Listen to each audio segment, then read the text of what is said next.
Yo, yo, how we doing? I'm all right. How are you doing, man? Doing good. Cool shirt. Oh, thank you. Dripped up. You know what the best part about this shirt is? Mm-hmm. I can hug and kiss on this dog all day, and it doesn't make me look like a disgusting hobo person. No, it's got the hippie colors, so it all blends in. His dog hair doesn't show up on it. It all blends in. There you go. Yeah, I wore this shirt on the last day of the Sage Jam Slam to give me luck. There you go. It did not work. Yeah. I feel like I had my lucky tournament clothes from back in the day that I used to rock for a while, but I've rotated it out since. I feel like lucky tournament clothes only work if you win in them, win. Yes, right? yeah. And then you're like, well, gotta wear that same one. It doesn't work if you're like, hopefully I'll do good this time. I got top 16 in this Crypto the Necrodancer shirt. Clearly, I can wear it again and hope for the best. Yeah, no. So no, this was a pretty eventful week. A lot went down, and with it being Evo weekend and all, so there's going to be a bunch of that to get into. But I figured I would put that into the first fighting game snooze. There it is. There it is. Oh, hey, yeah, it's which is actually a topic this week. It is quite. In fact, it is a topic. It is quite, in fact, a topic because it is a weekend of the big one. So that's going to come up. We're going to talk about that, but.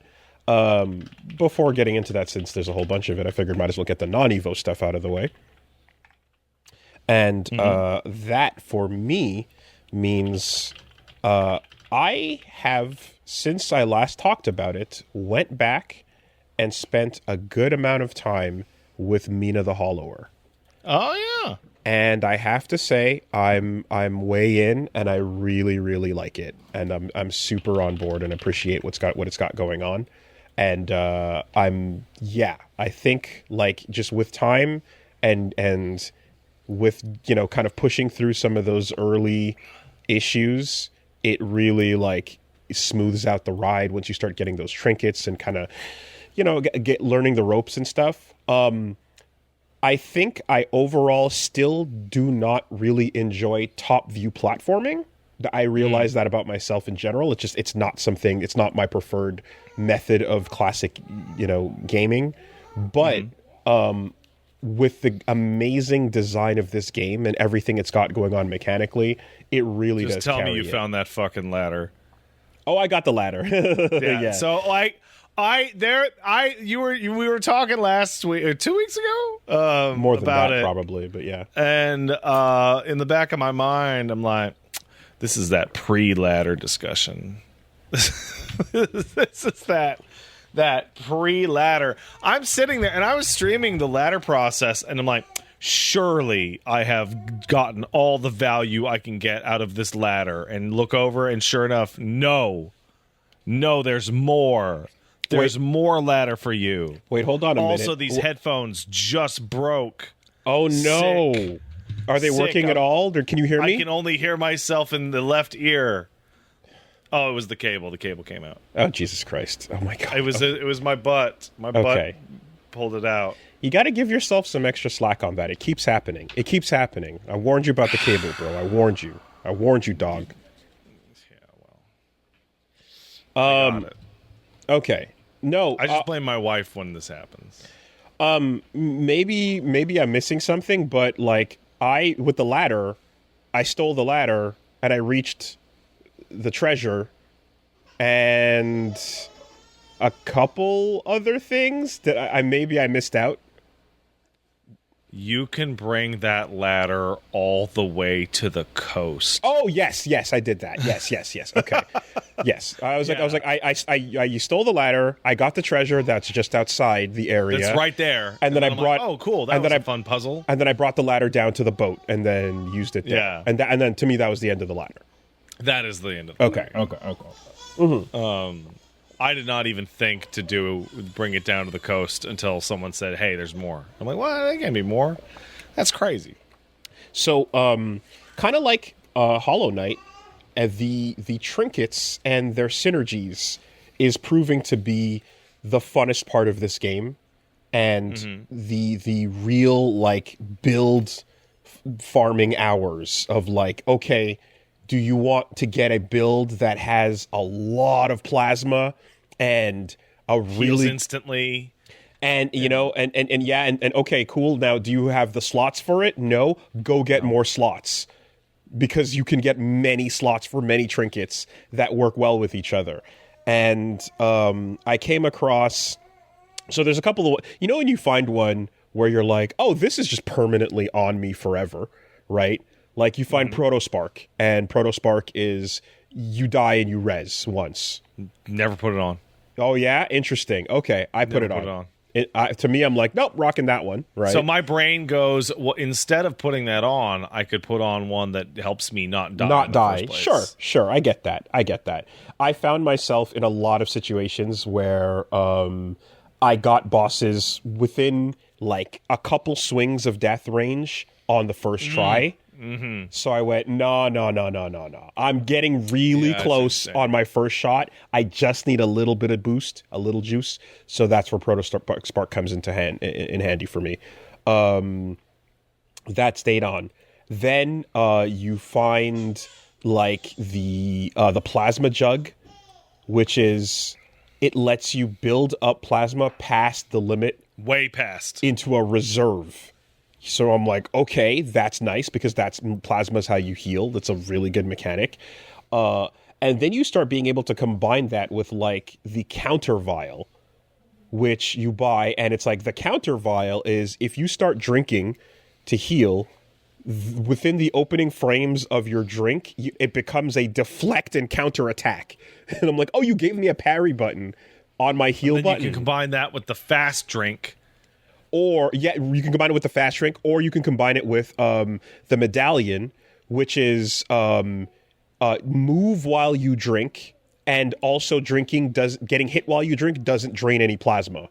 Yeah. And now you got these three where you're like, I'm instant healing, I'm no matter what's going on, I got more plasma than I need, and like you're defensively drinking at the same time. Then there's like traversal stuff, which I started seeing. Yeah, the traversal stuff is what I ended up having on my character most of the time, because the traversal stuff allows you to traverse so much harder. I can't. Like, there's the one that lets you float for one extra square on a jump, and the ferry is crazy. Like one extra square of float is amazing, and then you get the spider, which is one extra tile off of a pit. It lets you stand on an empty tile. Didn't get that one. It combined with the ferry, and you're making insane jumps, right? You know what one I got that I didn't get with the spider? I got bottomless pits and water bounce you off. Yes, yeah, that's great for the water. And level. I got stay underground when you burrow for twice as long. That Iron Lung's and that really good. One is fucking bananas. So I kept Iron Lung on for a really long time until I got the end, to me at least so far, the end all be all so far of digging related trinkets. It's the Tunneling Codex, the book. So there's a challenge you got to do. There's a couple of mini games where you got to go do, there's one that's like a Street Fighter reference, go beat up the car, and there's one where you have to like hop into the rings really, really aggressively. And if you can do so and get like a really high score, you get the Tunneling Codex, which lets you, when you hop out of the ground at the end of burrowing, you can hold jump to burrow back in immediately. So you imagine like a dolphin jumping through the water. That's you. You burrow, pop out, and you don't have to land and re-jump back in. You hop out and hop right back into the earth and navigate the whole game that way. So you can spend most of your traversal underground if you hold jump. Okay. And if you go to the water, okay, where the water keeps you alive, as long as you can burrow, you no longer have to platform the water because you just swim. I think it's absolutely nuts that It's one of the things that I had to figure out, and it was tough to figure out, which is rats can't swim. We know this. Mice can't swim either. And so you fall into the water and you take damage and you reappear at wherever you happen to be. But you can dig water. Yeah. You can burrow in water. That's different. That's a fundamentally different process. It's diving then, whatever you want to call it. But it is really fucking incredible. It just melts the water level challenge entirely, right? But it's funny because to make up for that almost, you have so I have one tower left, is where I'm at. And it's kind of like the final tower that you're. So you are way ahead of me then. Okay. I actually restarted on the Switch. Okay. So, in what I'm describing is something that will like nullify the challenge of certain water areas. You then get met with areas where borrowing is not possible. So that's brutal. Time to play Zelda. Time to just play Link to the Past. Hope you got good with your regular traversal. And the other thing, Mina the Hollower, again to repeat, is now I've leveled up like almost all the weapons to maximum, and I got the money to do so. And like, okay, the maxed out versions of these things, you're playing a different fucking game, man. I got the first one that I got maxed out was the daggers, and I was like, oh man, this thing is fucking crazy good. Just toss and stinger. Yeah. So the only thing I didn't max out was the guns, but I did the rest. I was rocking the shield for a while, and like maxed out shield is really fun because it's just like perfect parry and then shield toss, right? But I came back around to the hammer after maxing that out, and I'm like, yeah, this damage, after learning how to use it, the damage is really, really fucking high. It is the melt the boss, I don't want to fight you damage. It's the great sword. It's the it's the old fashioned great sword. That's it. I'm going to learn your movement, and I'll take my time. And when I have an opening, I'm going to do 25 to 40% of your life in a swing, and then spend the rest of the time playing on defense until I get that opening again. And if you get the follow-up going, even better, right? So there's a lot of there's a couple areas where like not the dungeon itself, but the area leading up to the dungeon where it's like hostile. You start fighting a bunch of like map bosses, I'll call them, right? Because they're regular enemies, but they're big. They have many moves, and they're, not as complex in pattern as a boss, but they'll fuck you up if you get caught sleeping. And for things like that, fully charged hammer, sneak up on them, and like drop and full follow up, and like they have like 2 swings left, maybe 1. Yeah, no, it's crazy. So that shit is really good. And yeah, I just gotta, beyond that, like, again, just excellent level design with like just the feeling of how everything is placed and how things work with each other. There's 2 dungeons in particular that are like multi-layered on the Z-axis, I guess I'll say, that have a lot going on with them. And when you do beat the dungeons and the bosses, which are the right level of challenge, like they're hard. You can put on stuff to come and to bring it in, and like the trinkets, especially if you're making good use of your trinkets, you will find that like you can nullify an aspect of the boss's challenge with a good trinket, right? Yeah. So, one trinket in particular that I have is an air dash. Jump and go straight up, and it consumes trinket material, but if you want to replace your secondary attack with that mobility, that's fantastic for something that's going to AoE the whole zone, and in addition to that, you can eventually start upgrading your layer. And when you start, yes, I did upgrade my layer a significant amount. Okay, so you put some of the extra like structures down and stuff that lets you like hold on to a trinket that you want, for example, is crucial. Yeah, because a lot of the sub weapons are like just movement. They're just like the bike and the shield. Like those things are just like, I would like to move and platform more easily. Thank you. Yeah, and then a bunch of them are just weapons too. You know, you get the good ass strong Castlevania good weapons. No, so yeah, that's all like just it really does work well together, and I'm loving it at this point. So probably gonna wrap that up I think fairly quickly, unless there's some wild shit expected at the 11th hour. But a nice little touch that I think it just continues to be great about it is the way that after you beat a dungeon, you do a little bonus crawling up the tower, and it's a fun little extra game, almost like the bonus missions in Sonic 2 or so, or Sonic and Knuckles, and you get little moments of just like, she's tired. Here she's gonna read a letter or get a letter or just look at the sunset and then take a nap.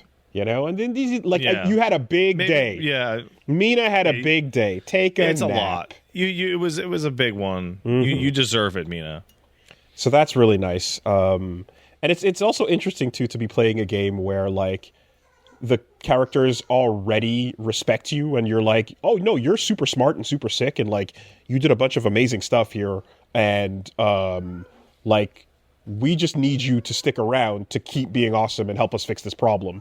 But you're not like trying to prove yourself type of thing. Like there's a level of like, no, you're one of the followers. You guys are badasses.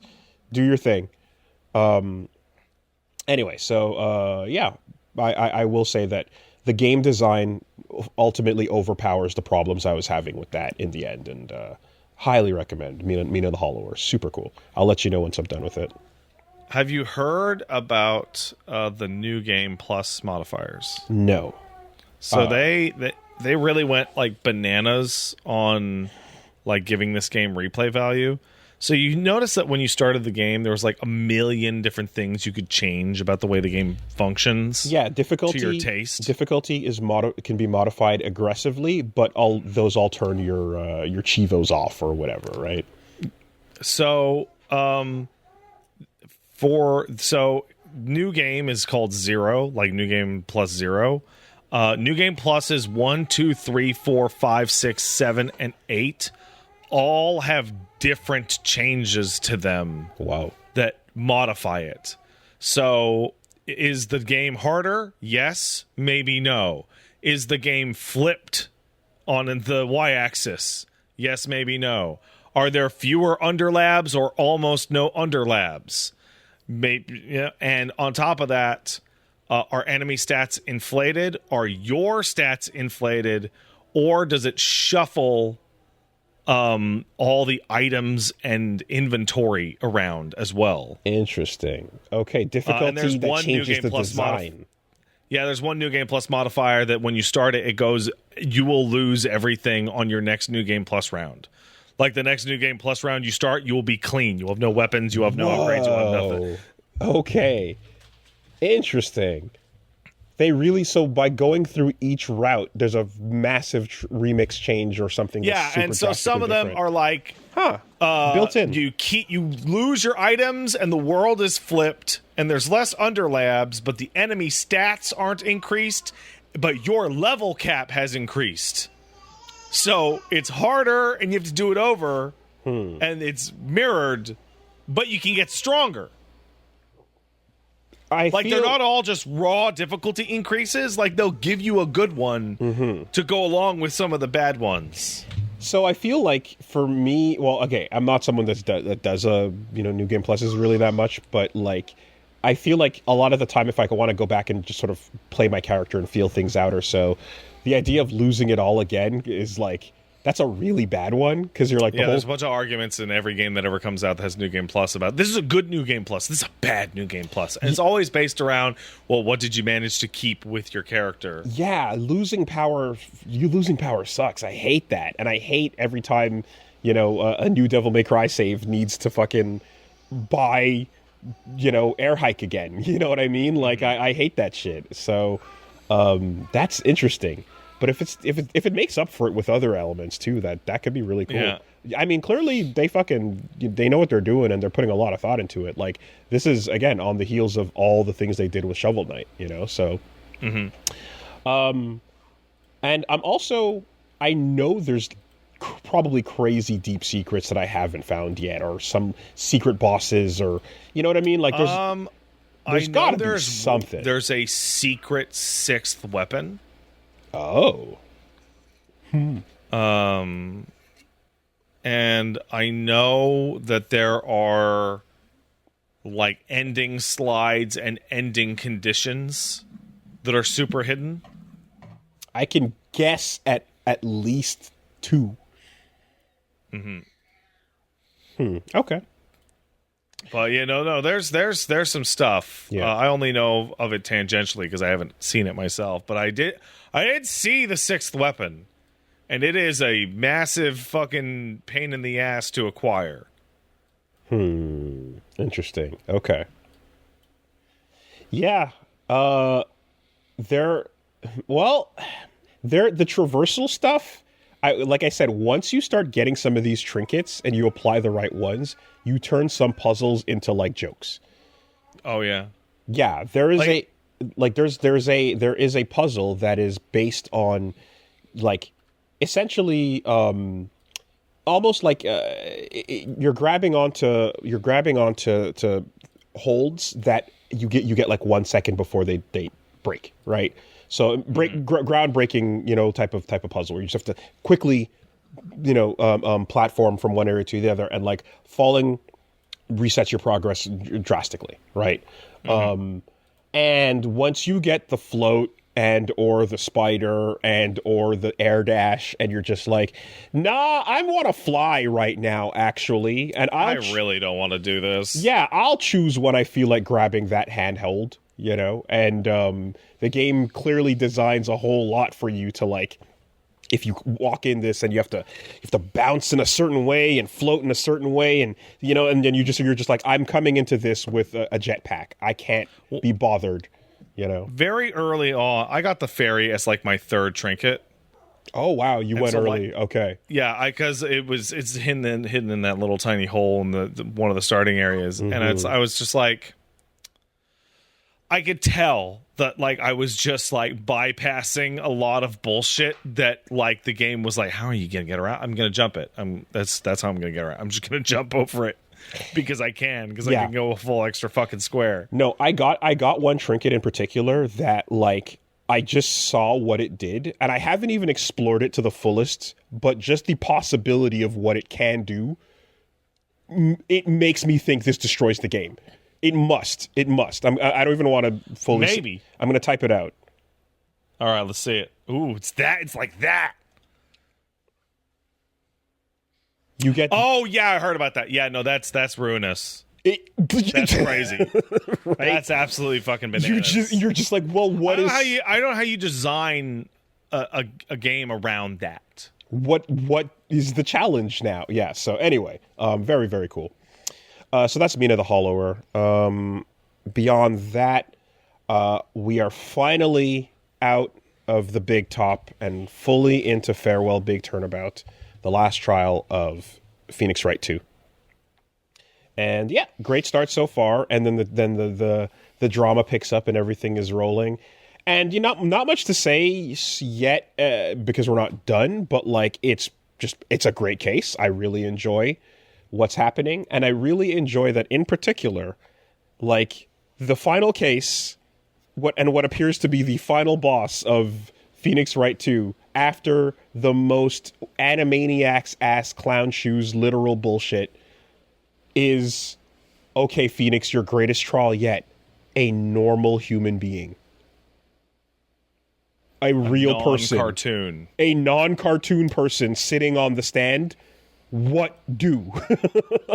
What are your shenanigans going to be this time? I don't know how to deal with this. I quite like that. And it gets... So remind me exactly where you're at. So right now... Because it's been like 15 years since I did this case. So I guess some mild, spoilers for Phoenix Wright Ace Attorney 2 Justice for All. The final case is one where you are dealing with the Nickel Samurai. Samurai, right. It's not the Steel Samurai. No, it's the second, right? After Ichigo, here comes the second rider. And the rival show and the murdered actor. And so now you have, this returning cast of characters and then some new characters, including the actors and their agent, and one Adrian Andrews, who is the manager. And she's just a person.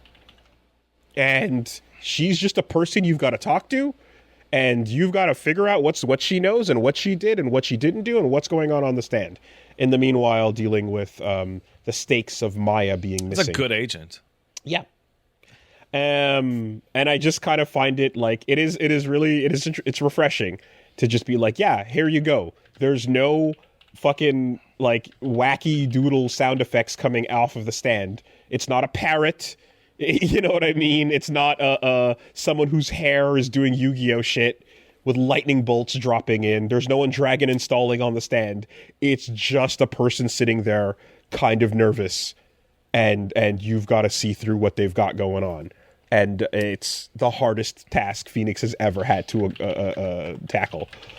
It actually makes me wonder about, like, what would it be like if there was an actual game that was not, like, taking place within the Warner movie lot where you had to be a lawyer? Like, would it just be so difficult that it wouldn't be fun?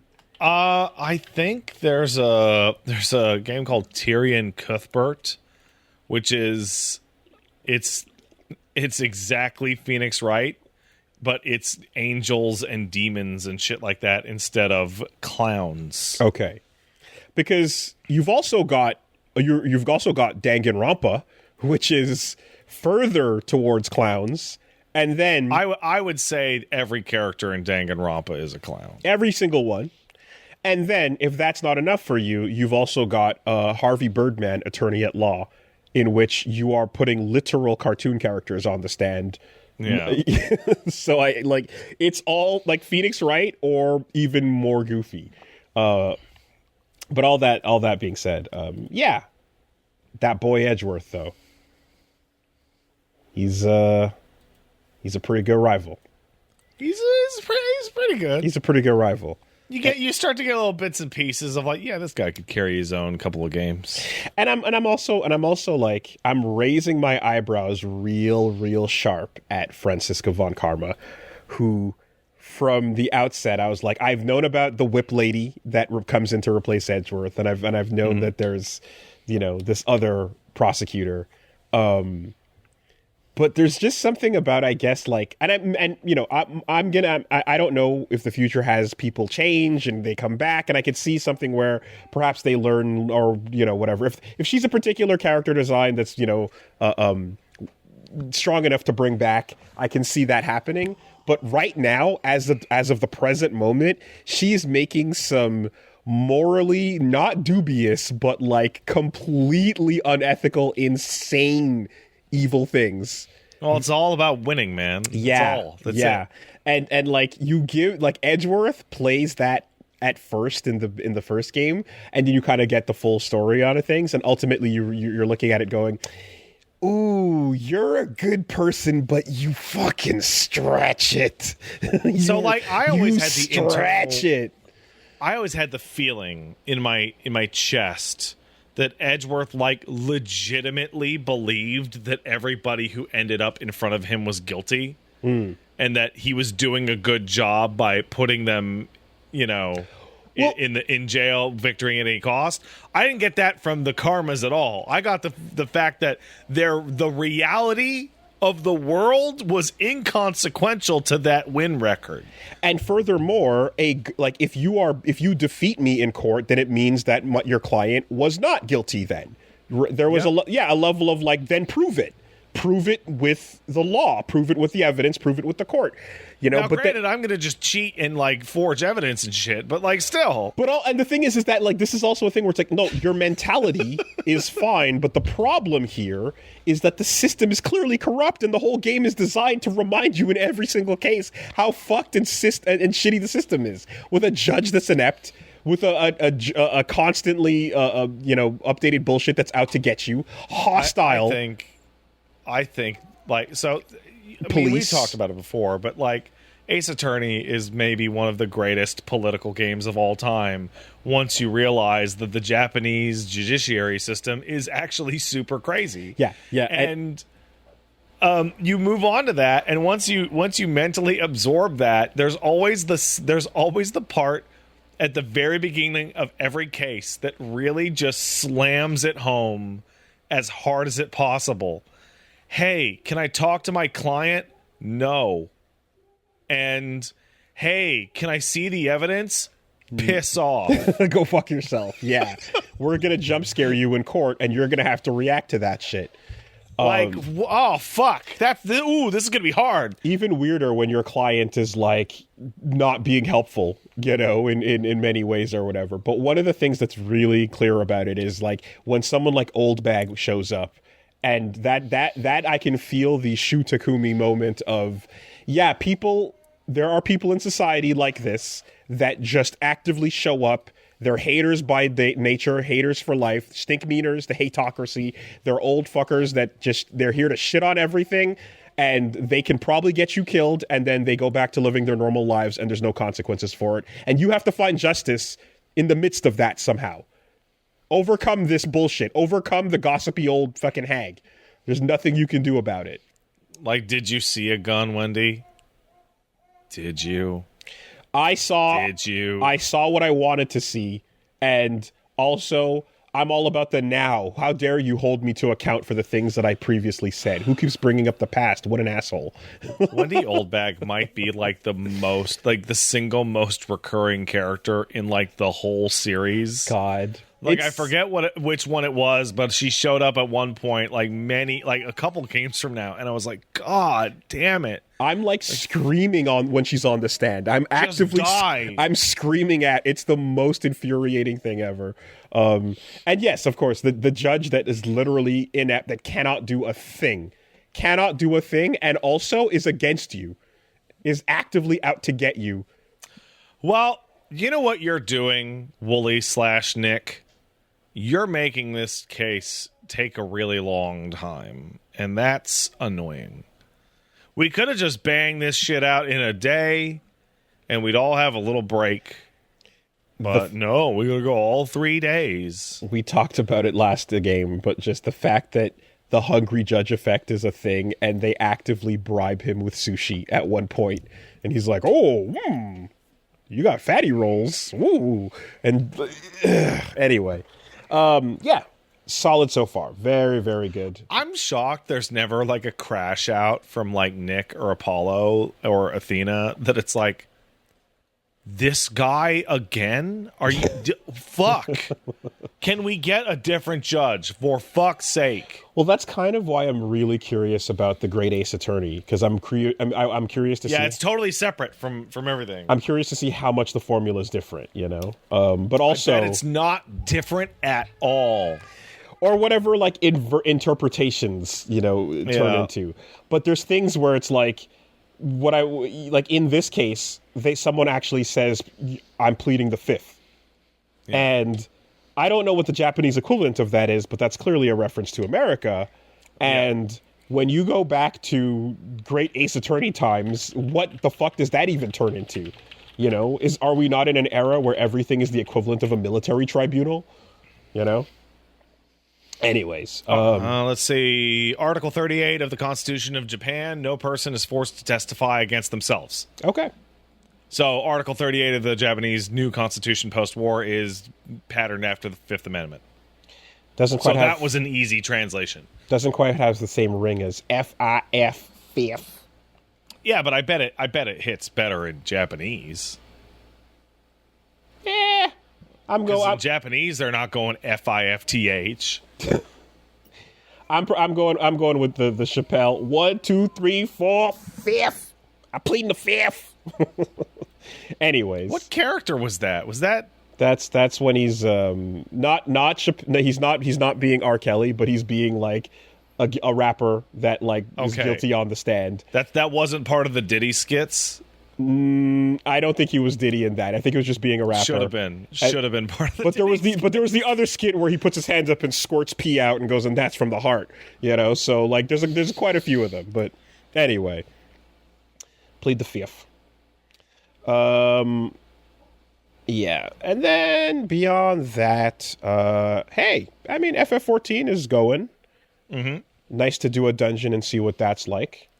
I said it maybe 5 times. I had completely just memory holed it that those 3 dungeons are just like single sitting, like right next to each other. Like they're really like they give you that circuit of like, no, here you're gonna do some dungeons. Mm-hmm. You're gonna actually play the game for a little bit. I will say that the glance at the newer bosses that were inserted into the old dungeons that you were seeing for the first time. So weird, because that's the first time I'd seen them as well. Mm-hmm. It's so weird that they're so much more mechanically complex than the bosses that surround them. Yeah. And that started to be interesting. That started to be like, oh, okay, you're moving around and doing stuff, and you're actively, like, doing what I'm hearing the rest of the game looks like, you know? Yeah. It's basically a straight line up the whole way around. Like I did a couple of like modern current dungeons last night, and with the new context of having just done the older stuff with you a few days ago, and I'm like, yeah, no, it goes from make a decision every 5 to 10 seconds to do your shit while making decisions constantly. Does every is she grumbling? I was going to say DLC, but whatever, expansion version, introduce a new, like, boss icon, do this new thing for the room? Oh, so this is actually... so yes, like on a really basic level, like yes. And so what they end up doing is that you'll have like a Realm Reborn, and then you'll have the raids, which is called, in Realm Reborn, it's called Coil, right? And so Coil will have a bunch of mechanics that are bespoke to Coil. And then you start Heavensward, and those Coil mechanics start to insert themselves into the normal experience for everybody else. Right, okay. And then the Heavensward raid, which is Alexander, has its own unique mechanics, which then start to infiltrate into the normal stuff in Stormblood. And so by the time you get to like Dawn Trail, like if you're like a guy like me or like my friend Vel, you'll do a new dungeon and you'll be like, oh, it's Dynamos with Earthshakers, for example. But if you haven't done every single fucking thing in the game, you're like, what the fuck icon is that? What is that? I don't know what that icon is. Right. That's where I was going. Is just I'm thinking about this like almost like a rhythm game, right? Where you get to the most recent versions, and it's like, okay, turn don't look at it, but also the tank has to go stand here, but also healers have to be here, and don't be in this circle, and here's another color, and and they're just like throwing all of them at you. You get to this point where like there's like a logic to it, which is everything or nearly everything is always named after its first iteration. Like no matter what it's actually called in this encounter, people will say, oh, it's a dynamo. It doesn't have to actually be named Dynamo, but you know what a dynamo is, or an Earthshaker is, or a Pizza Party, or an Akhmorn, or something like that. A Dragon Punch will always be a Dragon Punch. Yeah, no matter what game you're fucking playing. I don't care what fucking SNK or Dauntless System Works calls it. Dauntless in Rising Thunder punches the ground twice and does not. And it's a Dragon Punch. Yep. So yeah. Sure. You know, it's weird how applicable fighting game terminology, logic, and culture is to this shit. Oh my god. It's actually like bizarre. Yeah. And here comes the first FF14 snooze. Oh, no. There you go. Oh, no. Well, someone's awake. Somebody in there. Yeah, me. Yeah. I asked. Anyway, that's cool. We'll see what's going on tomorrow. More of that. And I got... it's funny because a couple of my friends who were chilling did then submit some UI setup customization tips as well for some stuff. And I'll go take a look and see. There's a lot. There is a lot. There's you can it makes sense to me now because you were describing targeting things, and I'm like, I don't know what the fuck you're talking about. That's not how it works. And it turns out I had changed settings a million years ago, 10 years ago. I don't remember. And a lot of this too is the controller experience, which is different from just pointing and clicking. And I'm sure Now, if you were a healer player, there is an argument to be made that for healers very specifically, the mouse and keyboard get a is fucking mouse. Better. Yeah, I can see that. It's just so you can take the mouse and click on somebody on the field and heal hit them. your button. No, that's the fastest I'm sure. But for your melee DPS, no, controller's great. Controller's super good. If I never have to do anything with my party and I just have to focus on the thing I'm killing or the ad. They even removed the ability to do things with your party because they're like, melee DPS don't know how to do that. We can't make them use a brain cell. Never. Dragoon used to have a tether, and Dragoons were like, I don't want to use the tether. I have to pick somebody out of the party, and that. So they were like, okay, Dragoon, you just hit the button, and you'll be good. Don't worry, Dragoon. Sometimes, Pat, people don't want to change off of the class that they're used to playing, even That's true. if there's hundreds of thousands of dollars on the line. That is the most people lock in and become obsessed. They get tattoos, right? They just I gotta go for it, no matter what. All I know is another day, another Marvel Rivals drama. Apparently, another event happened where somebody got into a fight with someone else because they refused to switch off of the character that they were losing as, and there was $300,000 on the line. Well, hey, listen, if you feel comfortable and you want to play the character that you want to play the character that you want to play. However, that's your prerogative. Your team's prerogative is to fucking win, and if you, through your decisions or play, cause them to lose, it's their prerogative to kick your ass later. That's just the way it is. I have to say, because this is particularly, I know this is something that must happen in every team-based game where you must play a role with no copies, right? You must play a single-use character. I think it's broader than that. I think it's any team-based game has the guy who you tell, hey, can you stop doing that? You're not good at that. No, I can do it. I can totally do it. I can get past Jordan. I can do it. So well, here's the thing, right? I don't know how much it applies to other games and here's where my ignorance will just fully show. Deadlock, what little I know of Deadlock, and from playing it a little bit, I'm not sure how much the character you play is going to affect your team, and when you're all playing in kind of separate ways. Sometimes you're with each other, sometimes you're not. You're doing your laning and stuff, and I feel like there's moments in Deadlock where I don't know if it's going to be as aggressive about, hey, get the fuck off of this character, switch to that or so, compared to games like Overwatch, where you're all on the same point together in these moments, right? Okay, I got you. Okay, so it's the same, but with a couple key differences. Deadlock lives in the MOBA universe. And the reason by that is you pick your character and you're locked. That's it. That's the character you're playing for the whole match, right? Yeah. League, Dota, or Heroes of the New Earth, whatever the fuck, same thing with Deadlock, right? So the main difference here is that it just front loads the argument. Okay. No matter what. Everyone's picking their characters. Yeah. On a timer, and everyone's banning a character or two characters on a timer, right? Mm-hmm. So it takes the entire fight and relegates it to that 2-minute period right at the beginning where you're like, I'm gonna play Darius. Dude, Darius doesn't work good with our comp. You need to fucking pick Ilaoi or fucking Timo or whatever. I'm out of date on League. But you don't know how the person's gonna play. And you're like, but I'm going to play Darius. And this means that the argument is going to happen in the team comp decision. Then the argument will be over because you'll all lock in, right?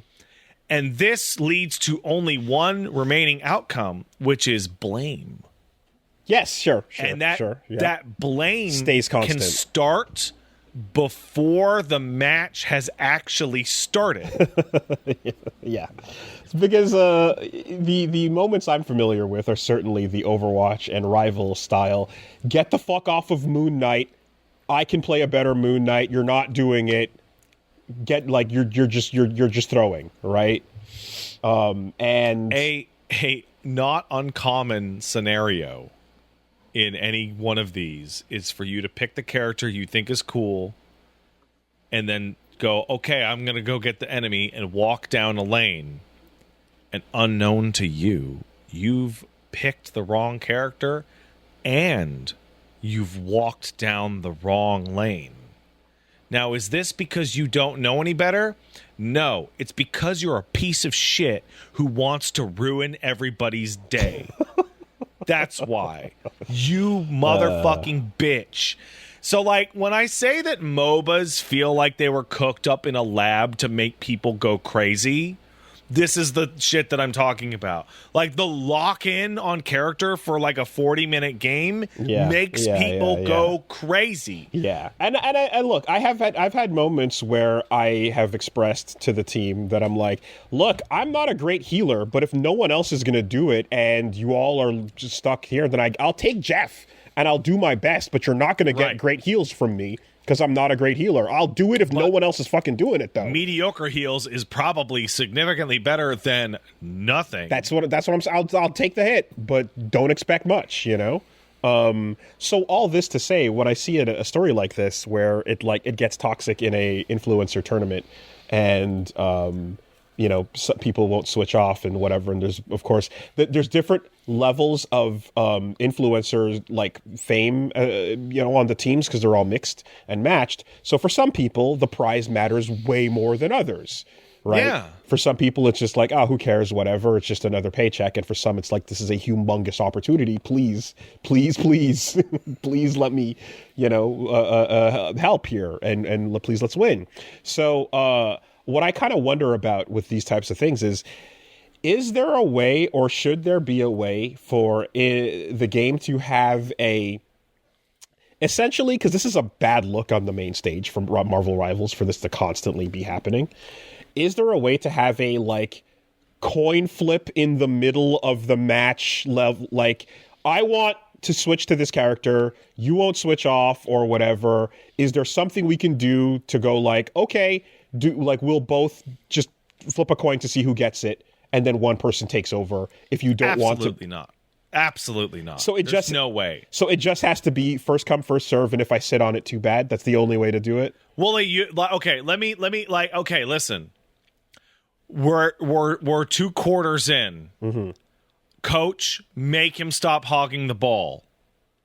Make him stop hogging the ball. Make him pass the ball. No, I don't want to. I want to make all the points. It's good for my averages. Make him stop.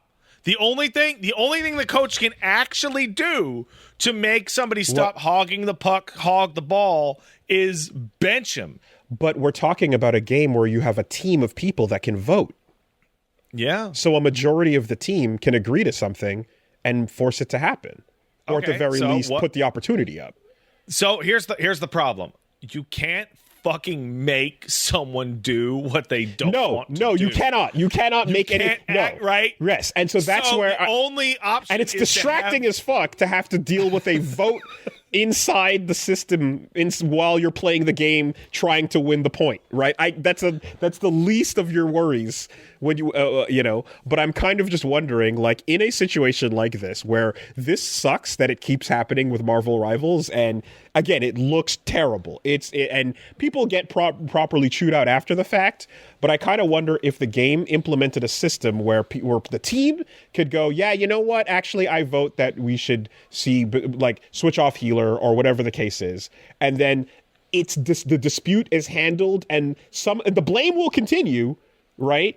But like The game will be the coin flip that decides how that works out. Are you talking about games in which... Are you talking online games or in-person games?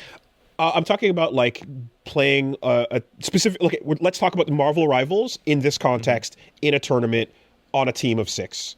Okay, so... or 5 or whatever. Anyway. So the biggest problem, right, is you can't make anybody do what they want to do. And if you tell somebody to, no, you must play blank or your other character or whatever, there's a very not insignificant proportion of people that will go, you can't make me do shit, and I'm quitting. Yeah, that's certainly possible too. Which means that the actual solution is you need to then build teams to have alternates. Right. So then what you would have to do is you'd have to have a tournament mode where the rules of the tournament say that for this to not... Okay, what you're describing, being toxic amongst the regular people outside of a high-profile fucking event, is one thing. For a high-profile event, I could see a rule where they go, we have a conflict, and we have a conflict resolution system specifically for this type of thing. Because it keeps happening, and there's gotta be a way to solve it. So, traditionally, the conflict resolution for this is that the people on your team are professionals. We're talking about Marvel Rivals, so that's not a factor here. Following up on that, a coach usually would have the ability to bench a problem player that's not going along with team strategy. But most esports teams, if they're playing in a group of 5, it's the group of 5.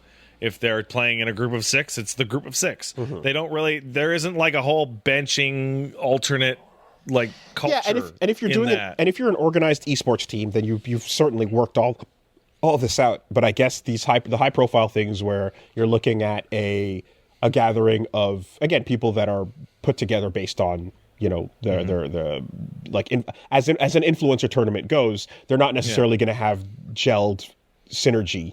You know, but you're going to have these moments of like, I only learned the one thing and I'm just going to stick to that. And if I can't play that, then I'm not entering this or what, you know, the whole deal. Right. And I mean, to some degree, like the Slam could face that problem and has versions of that where you're like, oh, well, I play Alawi and you play Alawi and okay, which one of us is going to do worse not playing as that character, you know? Yeah, so like when I did the first Slam, me and Shumimi both played Teemo and Blitz. Like she was, I was seed 2 and she was seed 4, and we were matched up on a bunch of matches. And the answer was, okay, how much better am I with Teemo versus how much better am I with Blitz? And the answer was, I was much significantly better with Teemo than I was with Blitz, and she was about the same with both characters. Therefore, it made sense for me to play Teemo with her matches, and she would play Teemo with like Cloud's matches and stuff like that. I am a liability to the team if I'm forced to play the worst character. I think you're running into a systemic problem that you want to solve structurally, but you can't because it's actually a cultural issue. Well, there's a high level actual feature that could be implemented into the game that would solve this. It's called "Don't be a piss baby." A gun? Don't be yeah. Put your diapers on like a big boy. Yeah. And don't piss everywhere and leave the mess for everyone to clean up, right? That is actually the highest level solution to this. However, failing that system, perhaps something in second place.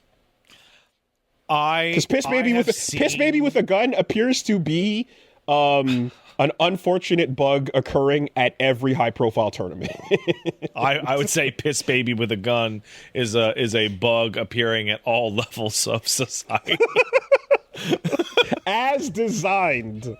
Yeah, it's not a bug though, it is a feature. That being said, so I have seen a microcosm of this scenario happen in league matches personally, to which I believe that it's like no matter how you would like to structurally solve this, you actually have to culturally or behaviorally solve it, because people will always find a way to dig their heels in the ground. Yeah.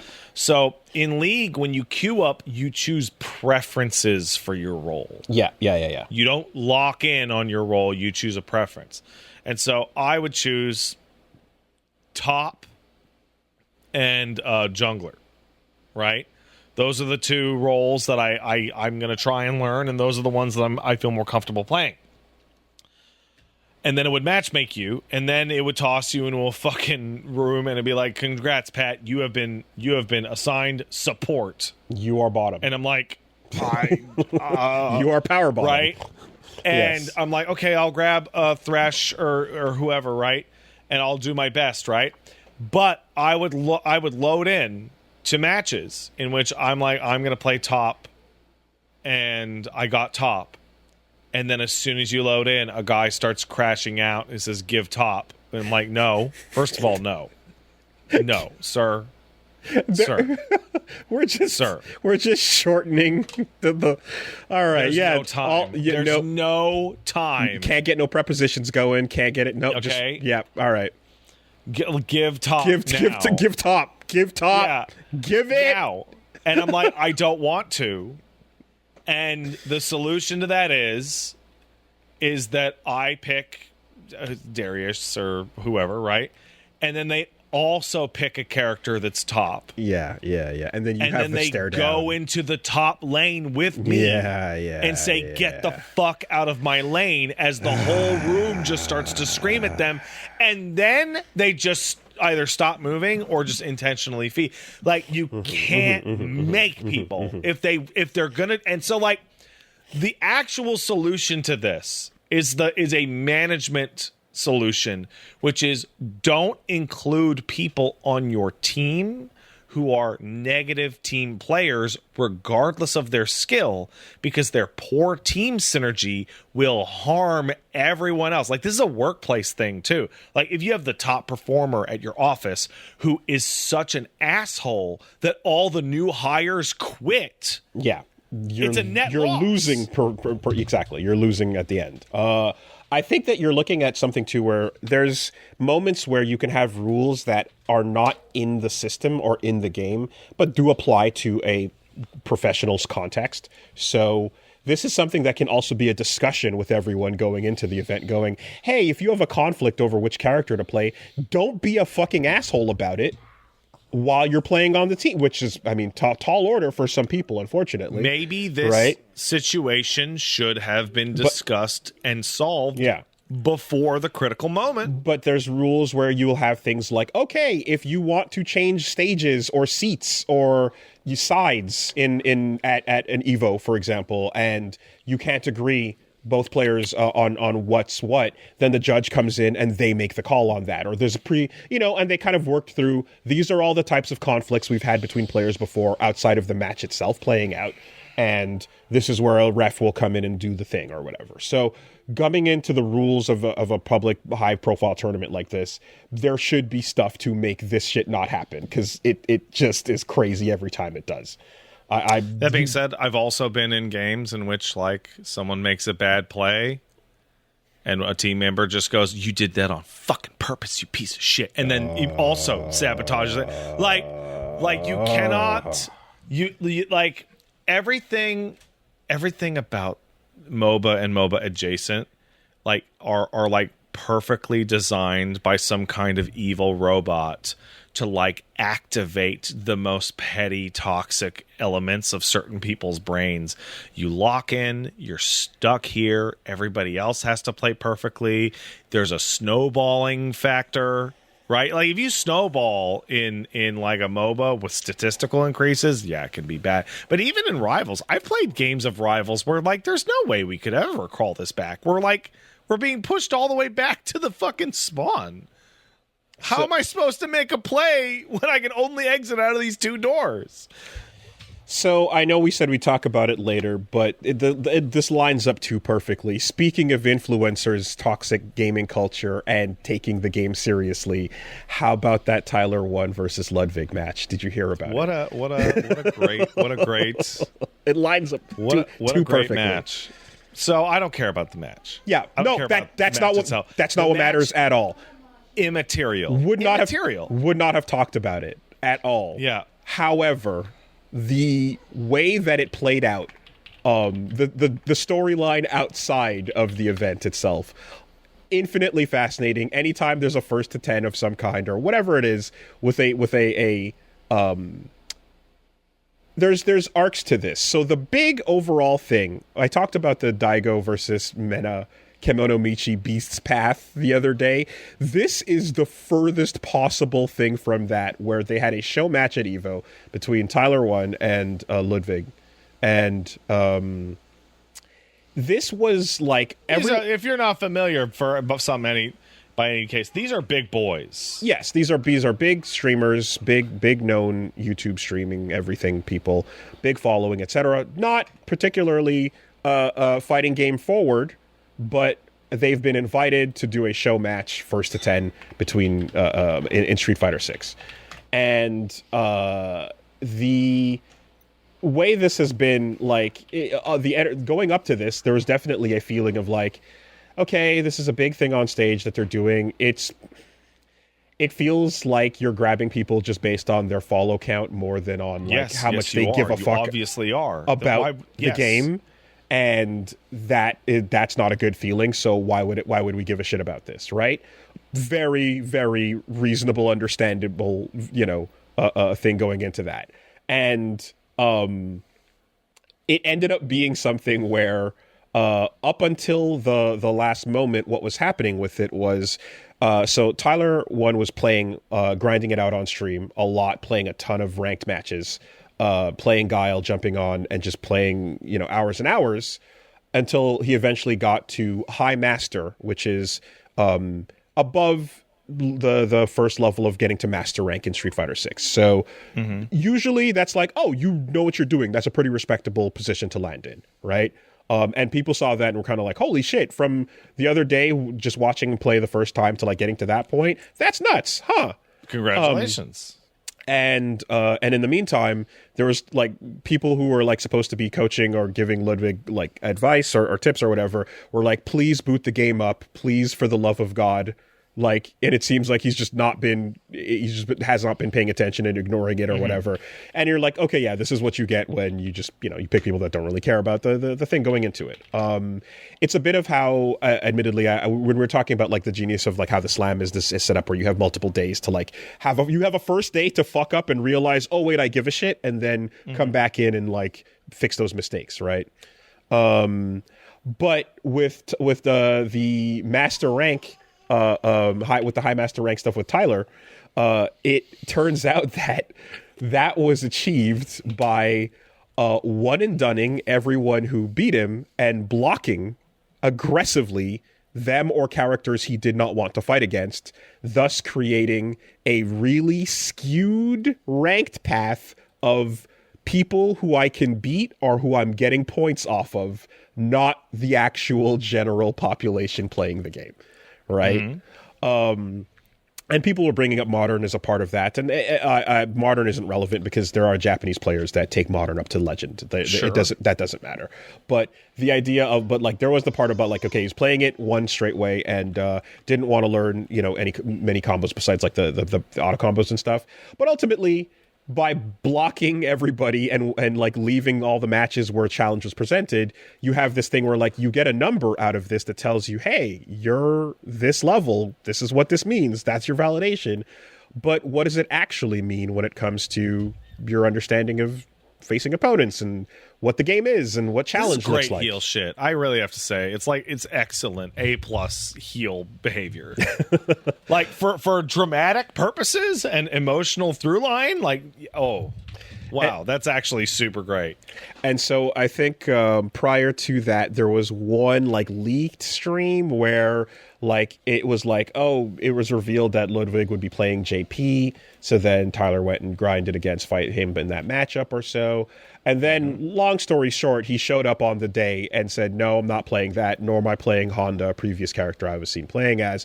He switched to a random character that you never would have expected, Marissa, that you were secretly grinding for the last couple months. And this is why it's really important to play against unpopular characters. To play against the whole roster, to play against everybody. And he switched to a character who has a really specific way that you fight against her that can be surmounted clearly, but not if you don't expose yourself to it. And he has armor, and she gets in your face and does simple combos for big damage. And if you don't know what the deal is with them, because you avoid those matches or so, then this is a moment where, yeah, exposure happens. And like, he gets 10-3'd in a really convincing sweep where he basically goes in and Ludwig, like, there's a moment where the fight starts and everyone's like, all right, here we go. And then he perfect parries 2 sonic booms.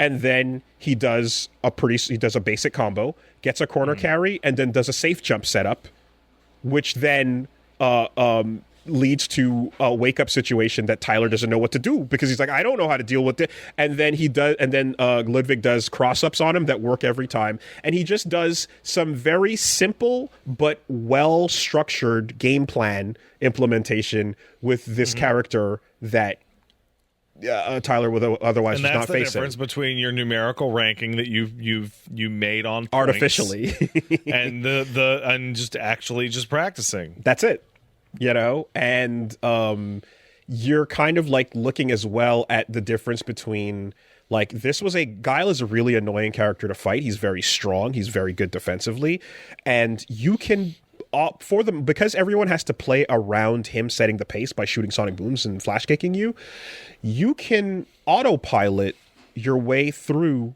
a whole lot of that game all the way up to the point we saw. But if someone approaches that has like a couple answers to that, when the autopilot breaks, if you don't have a second layer underneath it, you just panic. That's it.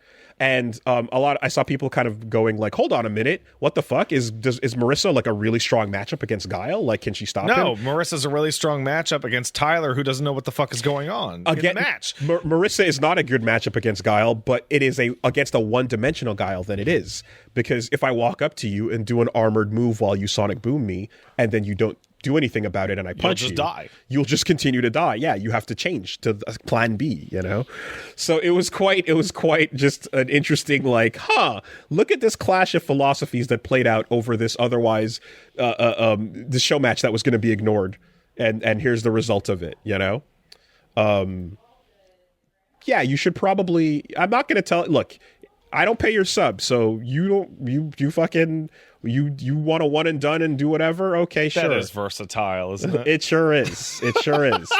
But if you're blocking people that you don't want to play just simply on the premise of like, well, you know what though? You're not necessarily going to be going to a stage match at EVO or whatever the case is. So if you're going to sit at home, do whatever you want, I guess, at the end of the day. But it is something as long where as you're not rage quitting. Yeah. Yeah, if you do care about the results or whatever, then so be it, I got a really good question from someone yesterday, too, at the end of the stream, who was asking, like, hey, as somebody who, like, finds no value and needs no number to tell me how to enjoy my fighting game, I don't care about ranked, how do I find the motivation, or what motivation can I find to even go into that, or, like, to start doing that mode, The answer is you don't have to. No, you definitely don't have to. And like, again, playing with your friends and playing, locally or playing with just private matches or whatever is absolutely a super fun way to go. And there's people that you see are beasts with no rank. But if you do want to use it, because the question sounds like he did want to get into it, I was basically saying, yeah, use it to ignore the number, ignore the results, use it to go, today I want to practice my ability to tech throws. Mm-hmm. Let's see if I can tech most of the throws players are throwing at me today. Regardless of whether I win or lose, that's what I'm going to be doing as a little bit of homework, Or today I want to fight against Manon and see how I do against this particular type of situation, or get good at avoiding Geef, whatever the situation. Put a little side quest on your day and then go into ranked with that side quest instead, Mm-hmm. Anyway, so yeah, that happened at EVO. That's a fucking amongst many other things that we'll get into in the news. But what about what came out of their mouth? Well, afterwards on the microphone. Cuz guy who paper tigers his way to the finals only to get blown up because they don't know what they're doing is a very classic story. which I kind of love to see again. And then, but that's not new. What is new? And then when Ludwig, it's actually not new. It's as old as time, really. It's every single discussion we've ever had about this genre on this podcast. That's right.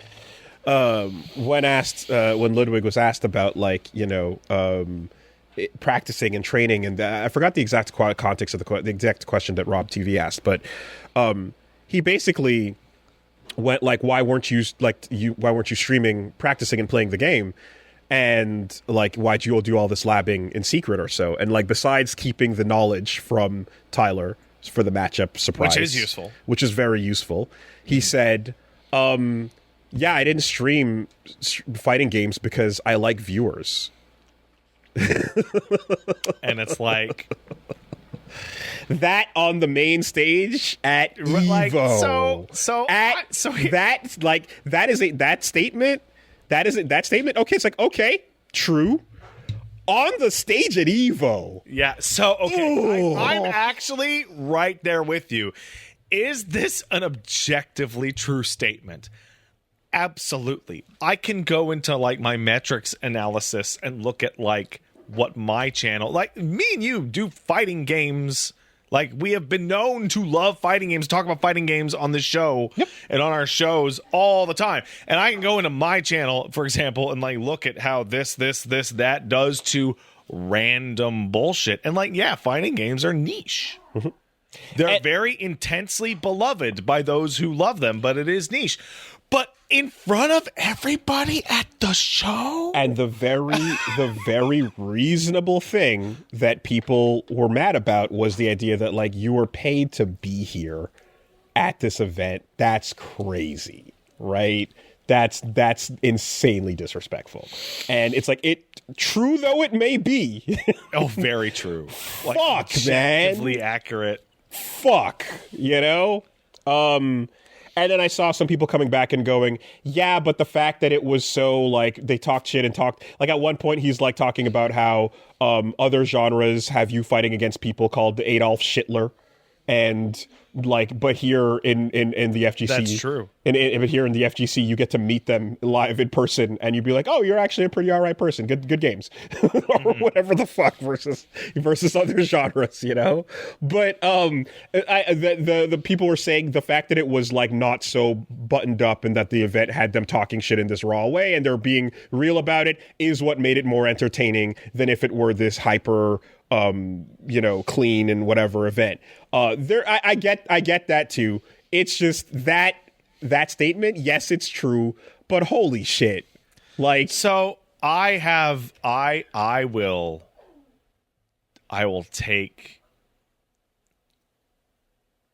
say one thing about the appropriateness. So first of all, is it rude? Of course, it's rude. It's like oh man, my feelings. But at the same time, you said, bro, you're being paid to be here, right? Mm-hmm. He's being paid to be here because he's a gigantic super streamer. Yes. And he's a gigantic super streamer because of his attitude. Because he's not a fighting game streamer. Right. Like so it is honestly, self-evident. It honestly what it amounts to is similar, not identical, because the pay is like unconditional of the result, I believe, at the very least for the if I understand correctly. But it's kind of like when fighting game player wins the tournament and goes, yeah, this game is ass. I don't even play this shit. That's fucking hilarious. I can't believe I won. Wow, what a fucking shitty game. Yo, fix the game. Didn't Sonic Fox also at 1 year was like, I'm not even good? I don't even play. Yeah, there was. This has happened multiple times. I can't even remember the specific of which to reference, but this has absolutely happened multiple times. With For Honor, it's happened. Yes. There's been a winner that walks up and goes, yeah, this game fucking sucks. Thanks for the donation. My opinion is that the winner should be given a microphone and no one can stop them for multiple minutes. Right? Like, they won. They're the best. People were going, is Mena gonna even get a chance to talk after that? Or are the Cap Cops gonna just tackle anyone who gets on the mic after Ludwig? You get your chance to say whatever. So if it's Punk, if it's Sonic Fox, if it's For Honor, whatever, yeah, you could say whatever, right? And ultimately, this is kind of what that reminds me of. It's just you could say it, you could you can drop a truth nuke. They hated him because he was right, and all those other things, and it's like. Yeah, if you want to go full heel, you can do a full heel move. It's a bummer, but no one can stop you from saying that and doing that, and you get the right to do whatever the fuck you want or say that shit. People get a right to feel the way they feel about it, So not everyone is going to be the champion that takes it in grace and says, like, let's big up the community and so on. Some people are going to be like... Unfortunately, for me, the way that I want it to work... Mm-hmm. is that I want the winner and the second place. I want one of them to be a classy, kind individual, and I want the other one to be a complete monstrous piece of shit. See, that's not even what I want. What I want is I want first place to be a classy individual who fucking hates the shit out of second place. Okay, all right. Okay. I want first place to be classy all around, but he wants second place dead. That's what I need. I want that specific level of toxicity. So you want Viscant versus low tier? I want you saying that the next time you forget the taste of my balls, the next time you need to be reminded... You could fucking come up to me and we'll see it. We'll do it again. You would 1,000,000%. It needs to be Viscant versus LTG. The Viscant? That's exactly where I was going. Like interview it's aging better every year. And like he's scrawny. He's not physically intimidating anyway, and he's just yelling at him that he has no class and that he came here from like volunteering at the old folks home to help people with disabilities. I didn't realize. So that video took on a second life outside of the FGC, just in the internet at large, with like a subtitle like scrawny white nerd destroys thug at Street Fighter or whatever, you know what I mean? And it's this thing of like, yeah, look, there's a look at the David and Goliath moment, right? It was this insane like thing that had the context completely stripped out of it, because just look at the moment that happens afterwards, and then he goes on to talk about all the things he does in life as a good person, Yeah, this is it. You need that laser focused like, no, this is a class act of a person, but when it comes to you piece of shit. Your righteous hatred gains a new dimension when you spend your time being an objectively good person. It's like a nice seasoning on top of it. There's reasons for it. Yeah. And I encountered that a couple of times, and there's a little history, that makes it makes that little spice, that little kick to the win, Anyway, we just kind of jumped all over the place there, but we gotta jump back now. That's pretty much I'll end my week there and say that going to be picking up more Final Fantasy XIV tomorrow. That's tomorrow. On Thursday, going to be trying out something new. Oh, what's that? We'll see. Oh, come on, tell me though. Tell me. Come on. So I'm going to try something. I'm going to try something a little left field and experimental, and if it doesn't work, then I'm going to fall back on another something tried and true. Okay, so Wooly has a really good idea for Thursday that he's been planning for a really long time, and I think you're all going to like it. But if you don't, just kidding. I was just goofing around. I just wanted to see what would happen. JK lols. But I think it's gonna be good. Yeah. And come on, type it in the call. I want to know. You're killing me here. You're not even gonna know what the fuck or why though. I don't care if I don't. I can look it up.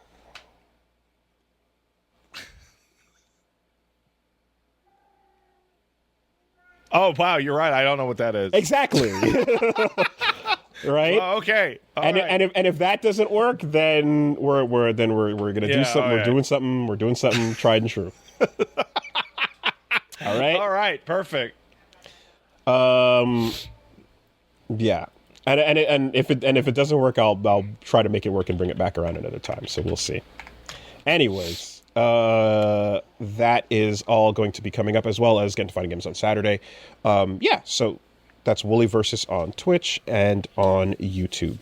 Also, we got the slop stream and stuff and clips going back up over on Wooly Versus the Algorithm as well. So if you're not over on the over there, go do so. It's also where some of the recent trailers for fighting game stuff and everything has been going up too. So check it out. What's on your side?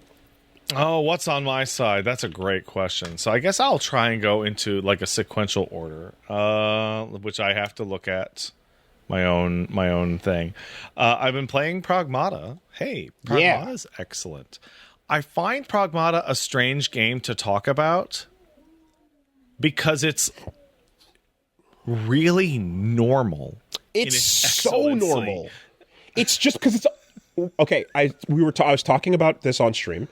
It's a very basic premise with very basic events occurring, but it's polished to the fucking nines. Yeah, it is. It's an excellent third-person shooter with fantastic controls and fascinating environments and a really charming story made out of what appears to be 2 bullet points. like the game is 70% polish. Yeah. It's just super slick, super solid, feels really good. I was doing the training missions, and a bunch of people, in particular one, were like, the icon for you mastering a training mission in that game with the 3 diamonds and the crown on top is like one of the best icons for like a gold star I've ever seen. The cabin and missions. The noise of like the glass shattering, like locking into place noise with the crown is just like, it's nice. Perfect. It's nice. It makes Feedback me wonder how many attempts they made on that design. For the record, you don't have to do all 3 of those challenges in the same run. Yes, you do. Wooly, you do. I mean, you should. If you don't, you don't get the crown. And if you don't get the crown, then you're a crownless bitch. You're not a crownless king. But yeah, you can do them separately, but like if you ought to do, I love that they give you the ability to get all the rewards, even if you do them if you don't get all 3 at once. If you want a cabin coin, you can go get your cabin coin. And the crown means nothing other than the fact that you're like a little bitch baby. But hack it. But there it is, though. But there it is. You know? I think there are a bunch of players out there that just, maybe they're not super great, and then they plunked away at those missions, and then they got all of the rewards, and then they didn't get any of them, all 3 at once, and then they got to like mission 17 or 18 out of 30, and then they nailed it, and the crown came up, and they were like, God damn it. Oh, right. No. It's the moment you realize it exists and you go, oh, no, I care. Right? You can choose not to care. There's it costs you nothing to give no shits. But what if you give a shit? So, yeah, Pragmata is one of the best games I feel like I have nothing to say about. I mean, yeah. You're right? We've talked about it, and for me, it was just like, oh, new weapon, new build, what's possible? Oh, cool. Yeah, it's just excellent.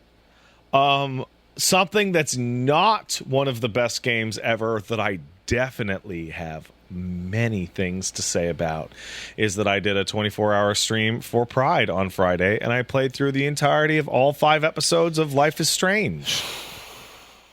Yeah, what an interesting game. So I was getting your text updates there, and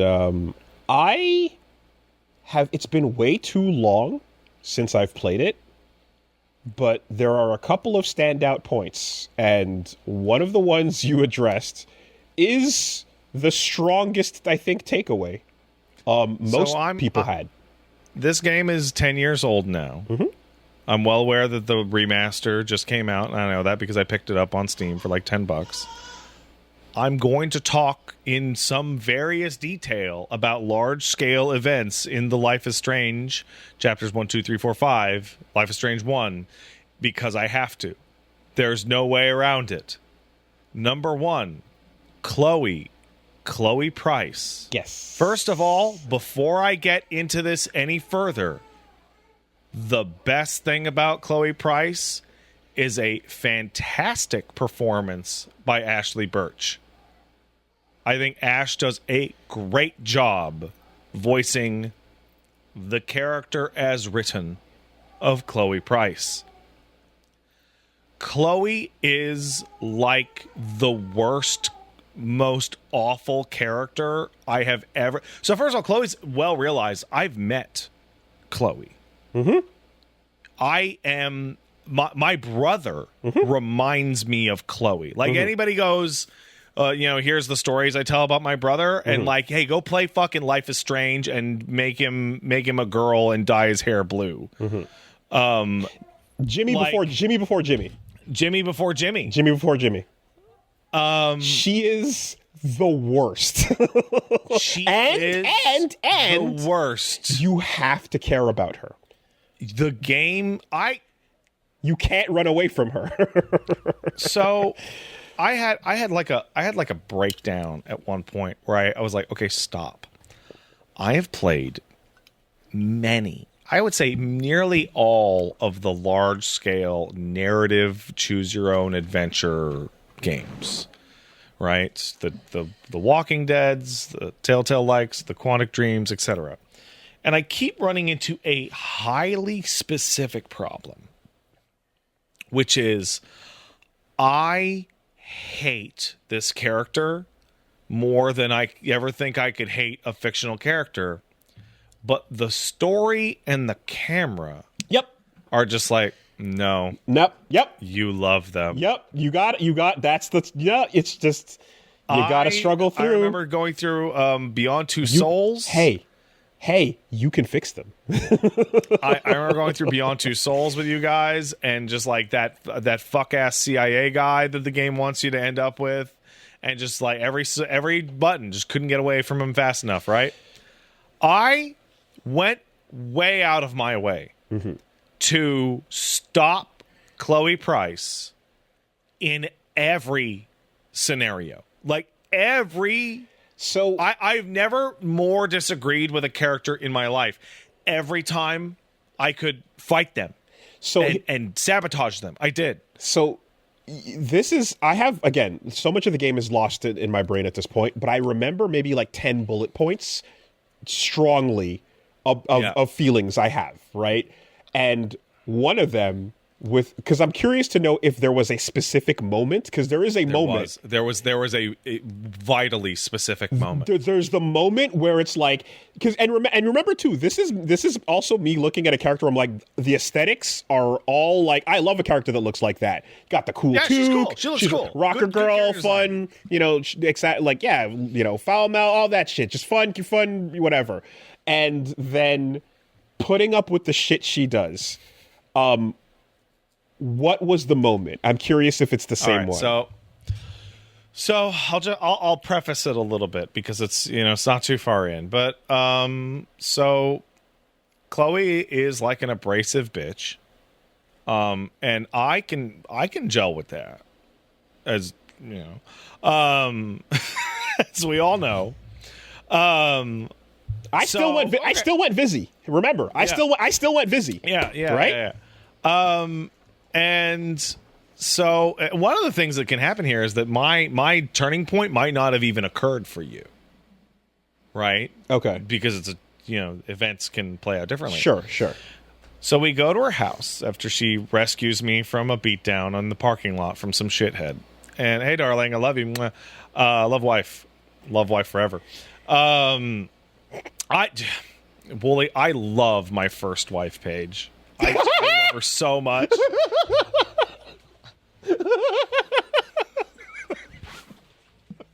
That's powerful. That's strong. That's a new one. That's okay. All right. Oh, it's good tech. Stealing that. It is. Stealing that. Oh, I'm getting flushed. Oh, I can feel it. from over there. I'm writing that one down. That's good tech.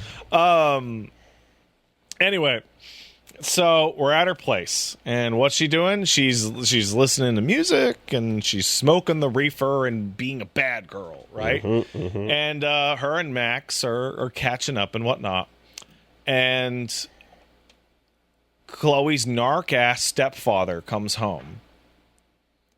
And he's the piece of shit security guard at your school. And she's like, oh, my fucking step-douche dad is I'm getting Discord. Oh, no, you can still bake the tarts, darling. Don't worry. No. Uh-oh. Oh, I'm in trouble. Oh, no. Has diplomacy failed? Yeah, diplomacy has failed, yeah. I love you, sweetheart. She'll get me in a different way. She'll get me. This is the equilibrium. She'll get me. So we're chilling in a room, and she's like, oh, my shit-ass stepdad's home. And it's like, hide from the stepdad, right? And I failed to hide from the stepdad. I panicked, and I didn't get into the closet. So he walks into the room, and Chloe and Max are standing there, and there's a fucking joint just sitting on the table, right? And he starts yelling at her that his gun is missing. And she's like, well, whatever, fuck you, bitch. And then he points out the joint on the fucking table. And he goes, yeah, and you're fucking smoking weed now? And Chloe instantly goes, it's Max's weed. And I'm like, I'm like in disbelief that your first response was to immediately throw me under the fucking bus. Like, immediately. Like, you didn't even think about it. You didn't consider it, right? And then he asks you, is this your weed? I went, no, it's not. Because fuck you, Chloe. Right. And then she gets right up into his face, and he backhands her. Right. Like, he cold cocks, like, what is technically an adult, but she's still a young woman, like, and he's an adult man. Like, come on. Yeah. This is outrageous, right? This is way out of control. Abusive, shitty home situation. And like, the situation blows up, and she's like, I can't believe he did that. And then she gets mad at you. For not taking the hit. Not bailing her out. And I'm like, wait a second. You knew this guy could beat on me, and you still threw me under the... Like, no, that didn't help. I'm actually more mad at you, right?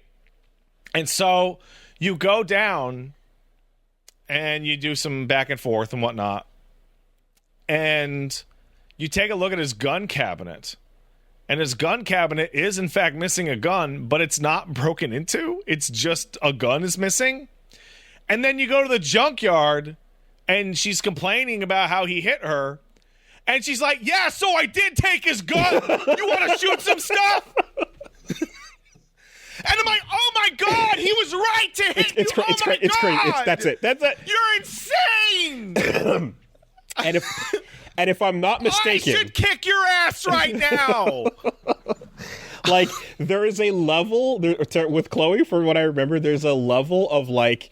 Okay, kids are stupid. Troubled kids are really fucking, like, they go through awful shit and then they don't know anything else and they're just insufferable at times, and you are not at all, this represents somebody that absolutely is turning into a piece of shit because she's coming from being surrounded by pieces of shit, right? Like, this is so over the line of troubled kid behavior. And then you get to the gun.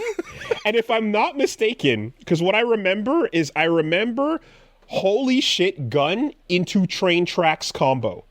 So what happens is she's like, let's shoot some stuff and try out your time powers. And one of the things she can do is kill herself by accident. Of course. By ricocheting a bullet into her own face. Yes. And now it becomes the escort mission of right? Dio's day out. and then after that, her drug dealer rolls up on us asking for his money. And I was like, I'm not gonna shoot this guy. I'm gonna give him the gun. And so I gave him the gun, and now she's yelling at me for not, like, murdering her drug dealer who she owes money to with the gun she stole from her stepfather. You can fix her. No, you can fix her though, Pat. Instead of Max being like, I can't get away from this bitch fast enough, let's go have a romantic, thing on the train tracks. And so like so it's the thumbnail of my fucking video is them holding hands on the train tracks, because I picked a random screenshot before loading it up, and what I was not prepared for was that it is like a remarkably unsafe section of track at a glance. It curves around to a blind spot. You don't have good visibility. And Chloe, with her loose clothes, decides, let's just lie down on the tracks until we have to get up. Yeah. And just self-destruction. Let's go. I'll tell you what. I took my time. Saving her from that train. But it's like Chloe, you've escalated from like petty criminal to like person who are willing to commit like capital crimes over like nothing. And this began the process of, I need to get guns away from Chloe. Every decision I made for the rest of the game was not even based around finishing the fucking story. It was based around, I need to get a gun away from Chloe. It is the meme of the tiny book and the giant book, and it's like Sonic the Hedgehog if you gave Tails a gun, and the little book is Tails kills Eggman, and then the gigantic book with 1,000 pages is getting the gun away from Tails. This was my journey, and every time anything happened, somehow a gun would end up in Chloe's hand. There's I don't know if you remember, there's an argument you have with her drug dealer at his RV near the end of the game that Chloe just talks shit or pulls a gun or just that you didn't know about. I don't remember the other guns. I had to do the section like 10 times because she just kept escalating it until a gunfight broke out. Chloe is whole horse, just pulling it out of thin air. And so like my only solution to that thing was like, I was like, Chloe, you can't have the gun on you. So she throws the gun into the bushes. And I go, okay, I'm going to handle this. Be quiet. And I pick all the perfect prompts. And I finally achieve an end result that doesn't result in a fatality. And the end result that doesn't result in a fatality has the guy go, you know what? You might need this. And hand his gun to Chloe. And I'm like... I can't, like I was unable to escape the future of Chloe with the gun. And worse than that, the gun she threw into the bushes at the beach, she doesn't retrieve it. So now there's just a fucking gun sitting in a child's beach, fully loaded. The problem child needs to end up with the gun, Pat. She needs it. The game needs it.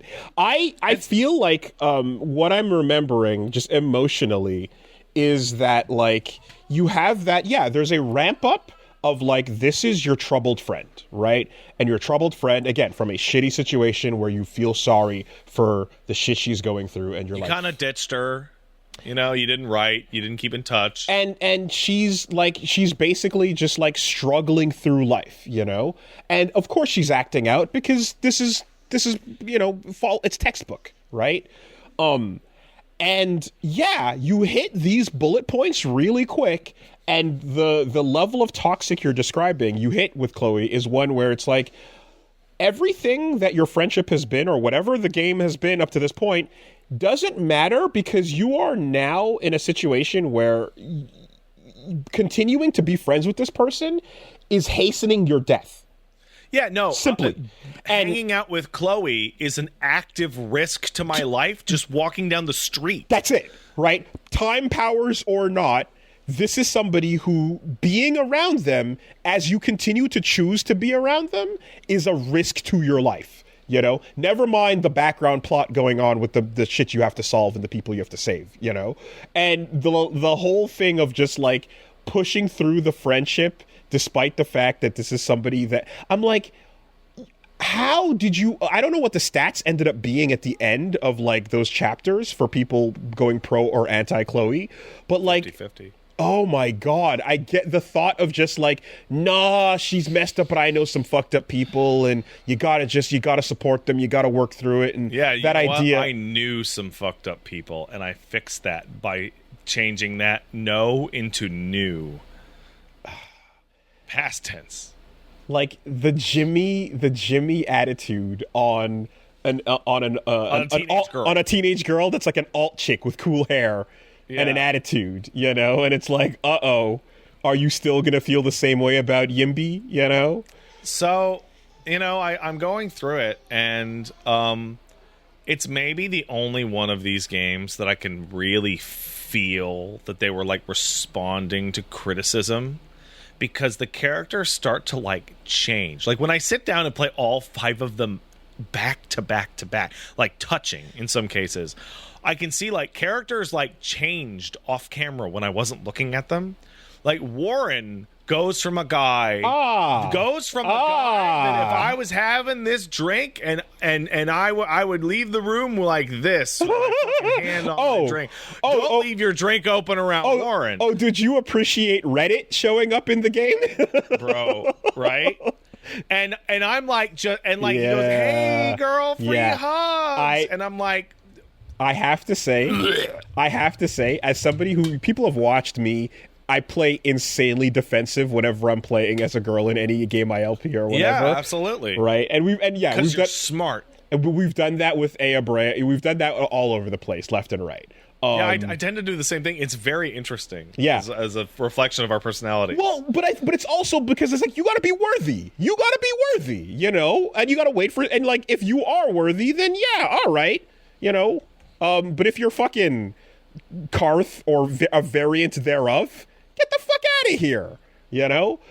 And so, Reddit walks into the game and is like, the best buddy is like the best buddy, he's cool, you know? And that energy becoming that little, like, it is, if you don't know if you don't detect it right away, it gives you chances to catch him through the window, to catch him lingering around. The remastered version made the bush outside the window larger, so it's harder to see him. Oh, interesting. Okay. So they tried. I think they realized, like, man, that one's a little much. But that aspect, that's something I'm like, that's pretty good with this game. Where, like, you either like, you're some, I don't know, you might, like, not everyone playing this game might have the fucking the radar going off, but I know personal experience.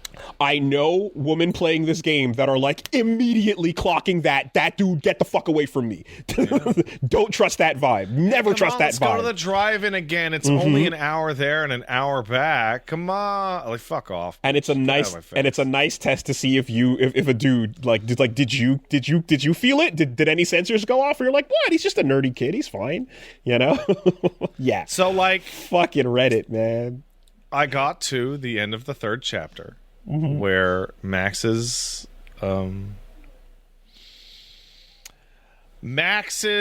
abuse of the narrative's time travel mechanic results in an extraordinarily dramatic set of changes. I'm going to call them wheels. Are you talking about the negotiation? Nah, fuck it. I'm just gonna say it. You put Chloe in a fucking wheelchair. Ah, okay, yes. Fuck that. Okay. You put her in a fucking wheelchair, fully paralyzed, and then you have a Last of Us episode 3 level, completely disconnected, way better written than the whole rest of the game, like, side story. You can still get a gun with a wheelchair, Pat. And what? Well, listen. Even though she can't move, she still found a way to kill someone. Okay. And wow, like really well written. And coming back I from don't remember noticed, the specifics. I don't remember. Coming back, she has you hook up her morphine and blast it. Right. take her out. Right. Okay. And coming back from that right away, I'm like, wow, Chloe is in episode 4 is being written less crazy. Like, she is less nuts in every single fucking dialogue prompt because I guess and Warren too is like less weird and less pushy and less cringe. They toned them and down. It's like they're toning down these elements because they're going to make us make big decisions about these characters in episodes 4 and 5, and they overshot it. They overshot the mark. Was Kate episode 1? 2. Okay. Botched it. Did my best. Got there. I got there. I have some issues with the way the game's internal time logic worked. The number one issue was like the only time in the entire game that you used your powers so much that they don't work anymore is the only conversation in the game that you actually need to use it. The most. Like that's come on. There are random contrived moments where you suddenly can't do it. You used it too much today. I don't know, man. I used it like 10 times in this other part. Yeah, like the actual powers themselves were so like, who the fuck cares? They're busted. They're the most busted power anyone's ever had in the history of anything. But the way they treat it is like, yeah, who cares? It's about the drama and the people and the struggles and the kidnappings and so on, the mystery. Never mind the actual powers, right? I do like that, like, because the powers,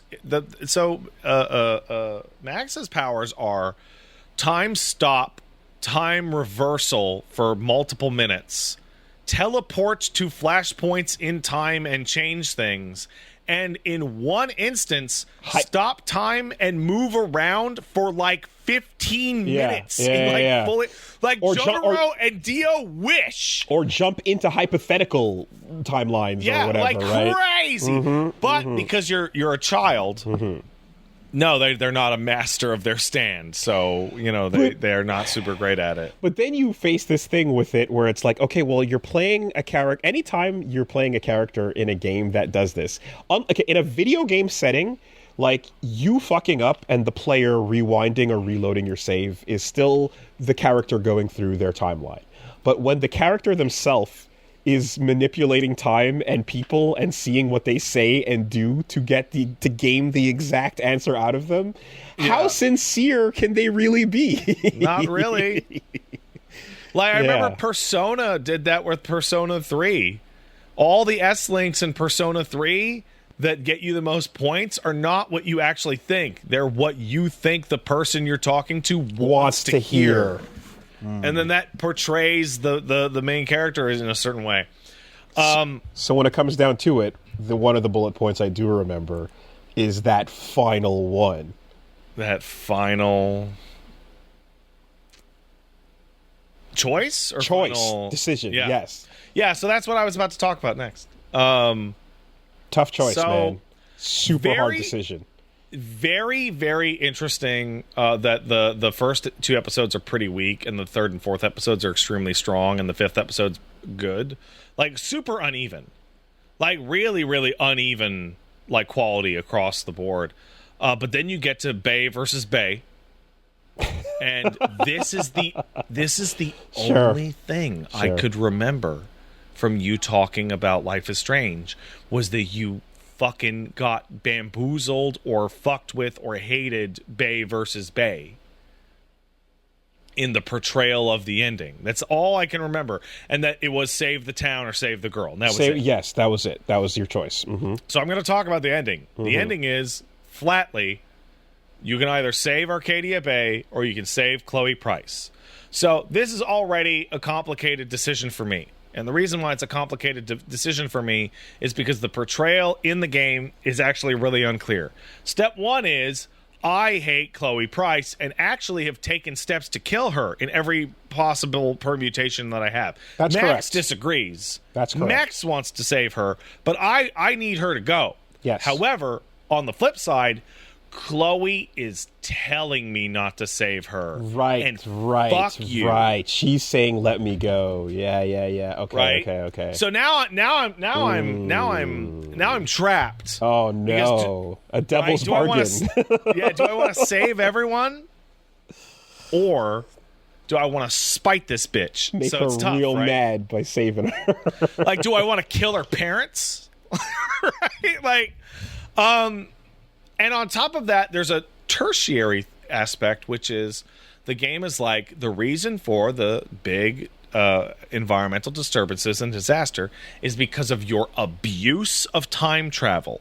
Mm-hmm. Your abuse of time shenanigans has unsettled the natural order, which is actually super clear and makes perfect sense. You're ripping right? holes and shit. Yeah. Mm-hmm. Here's where it actually fell apart for me. I was under the impression that because the game wanted me to love Chloe and be ride or die with her no matter what, because it forced me to be no matter what, that my refusal to manipulate time once again would cause the time disturbances to stop. It did not make sense to me that when you're saying you've messed around with time too much, it's caused a disaster, that the solution was, but mess around with time again. Right, okay. So I chose the save Chloe Price ending under the assumption that that would also dissipate the time problems in my refusal to change things. Like, you don't have to agree with the logic, but just see where I'm coming from. I see that, but I know that the game is not working that way because the game doesn't actually give a shit about her powers or the consequences thereof. Yeah, so that's my bad. So what did I get? I got an ending where the tornado hit the town and Chloe and Max drove away, and it's like 40 seconds long. And I'm like, wow, that's a terrible ending. That's really bad. So then I loaded up on YouTube, and I'm like, all right, let's see the other ending, which is like multiple minutes long with bespoke music. And it's about how sad it is that Chloe had to sacrifice herself. And I'm like, oh, I have a very strong gut feeling that this game had one ending. You're supposed to care. Because this ending is also deeply unsatisfying because it's all built around how sad I am that Chloe's dead, when I'm like, fucking thank God, at least I won't get shot now. Or anyone else in the town for that or matter. anyone else. Yeah. Do you remember what I said about it? Because I'm like, I don't. I remember you arguing with the choice. Okay. And that I believe, I don't know, I can't remember the specifics. But I remember you having like a big problem with it. I just, because I'm just like, I can definitely say, you know, like this is Jimmy really encapsulates this in such a really good way, but Chloe is in a place where like they still want you to give Jimmy an out, you know, and like it is now that we have the language of mouthwashing to basically be like, no, and fuck you, and you made everything worse, and eat shit, and go die, go fuck yourself, holding my ear up to hear you like depart from this mortal coil. And like the genre of Life is Strange is like a rejection of that, because it's one that wants the sentiment to overpower the reason of the moment. Mm-hmm. So I may be wrong, because I know I just checked, Matt and Liam played that on the channel. Yeah. And they chose the save the girl ending. Okay, no. Some of their, I might be misremembering what they said, but I can't quite remember. I don't, yeah, they played it on the channel. I'm pretty sure I played it off, like, on my own time, and I must have talked about it. But, like, anyway, but either way, like, this is a crazy, insanely toxic, dangerous person that you have to fucking coddle. You must love the whole way through, and you like are mandated to love this person. And here's the thing, like, I'm super down for a Veronica Mars style investigation story. I love Veronica Mars. I remember really digging that show, and I love that type of like the high school Nancy Drew detective kind of little hijinks and stuff like that. I find that really fun.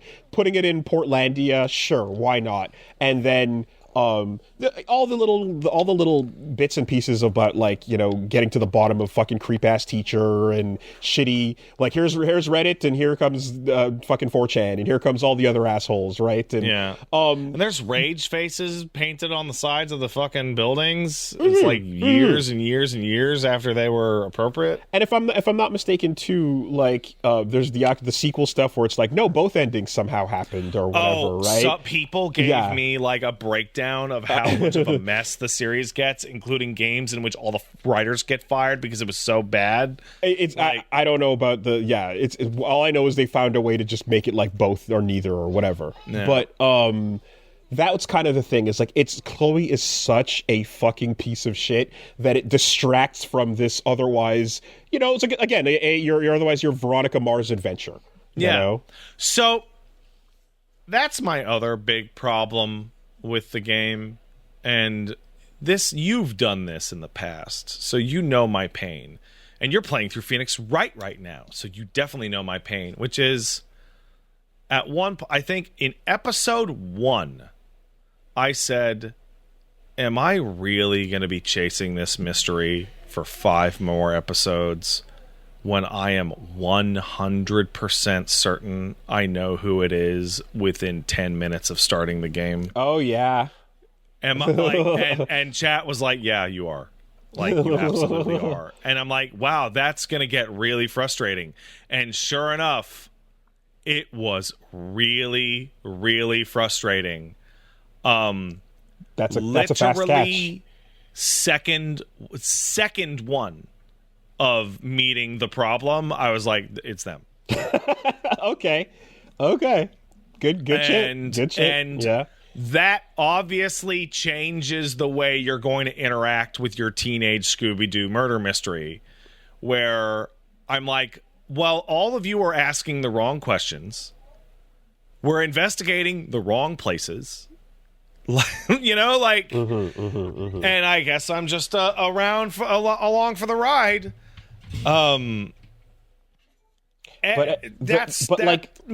Because it is a thing where it's like, that is background to relationship repair is the actual foreground gameplay, you know, like that's what you're meant to be hemming and hawing over as the hella teenager that you are, you know. The only other game that I can think of that happened with is Persona 4, where I grabbed Culprit on, again, second one. But Persona 4, and I talked about this during my Life is Strange stream, Persona 4 has the common courtesy that if you did figure out Culprit immediately, they're going to throw in a couple of strong-ass red herrings in there. And including a couple of anti-twists. Okay. To make you doubt your rock solidness. It feels weird with a Persona comparison, though, because I feel like the protagonists are protagonists who we are trying to put a personality on based on those third answers we see. But for the most part, you are silent, cool guy walking through the city making friends. Mm-hmm. Whereas Max is a person that has thoughts and feelings that are separate from you, the player, and agency that is separate from you, the player, as well. So you have to confront and deal with Max as a person, love or hate, versus a protagonist who you don't really have much to say about because you can pour in whatever you want. Yeah, so Life is Strange was a fun adventure, but boy, very uneven. Like, crazy uneven. I will give it a big shout out, though. There's a specific moment where Warren snaps and just beats the piss out of someone, just beats the ever-loving shit out of some asshole. Mm-hmm. And I think it's the only game I have ever seen. So, like, you know when Lune and Gustav are arguing in the beginning of Expedition 33 and they talk over each other and their lines don't interrupt? They literally walk talk past, over each other. Yeah, fantastic. And you're like, this is like the only time I've ever seen this in game. That's really cool, right? Mm-hmm. Similarly, the only time I've ever seen a beatdown of like a young person or a young adult end with that part of the fight where they're on the ground and they're just going, like, you know, just the like trying to breathe and just grabbing their head and making that awful noise. And you're like, oh, wow. Fucking got him. Yeah.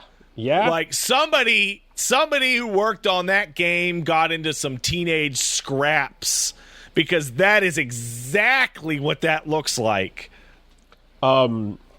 Yeah, you want those moments like Saruman explaining, no, this is not how it sounds when someone is stabbed to death. Yes, that's right. Right? You need that. I'm waiting for the game or movie where somebody gets knocked out, and instead of just going to sleep, you hear that that really horrible, like, oh, that's like, yeah. No, people getting knocked unconscious is not a quiet, easy, clean thing. It's fucking weird and horrifying, and it sounds awful.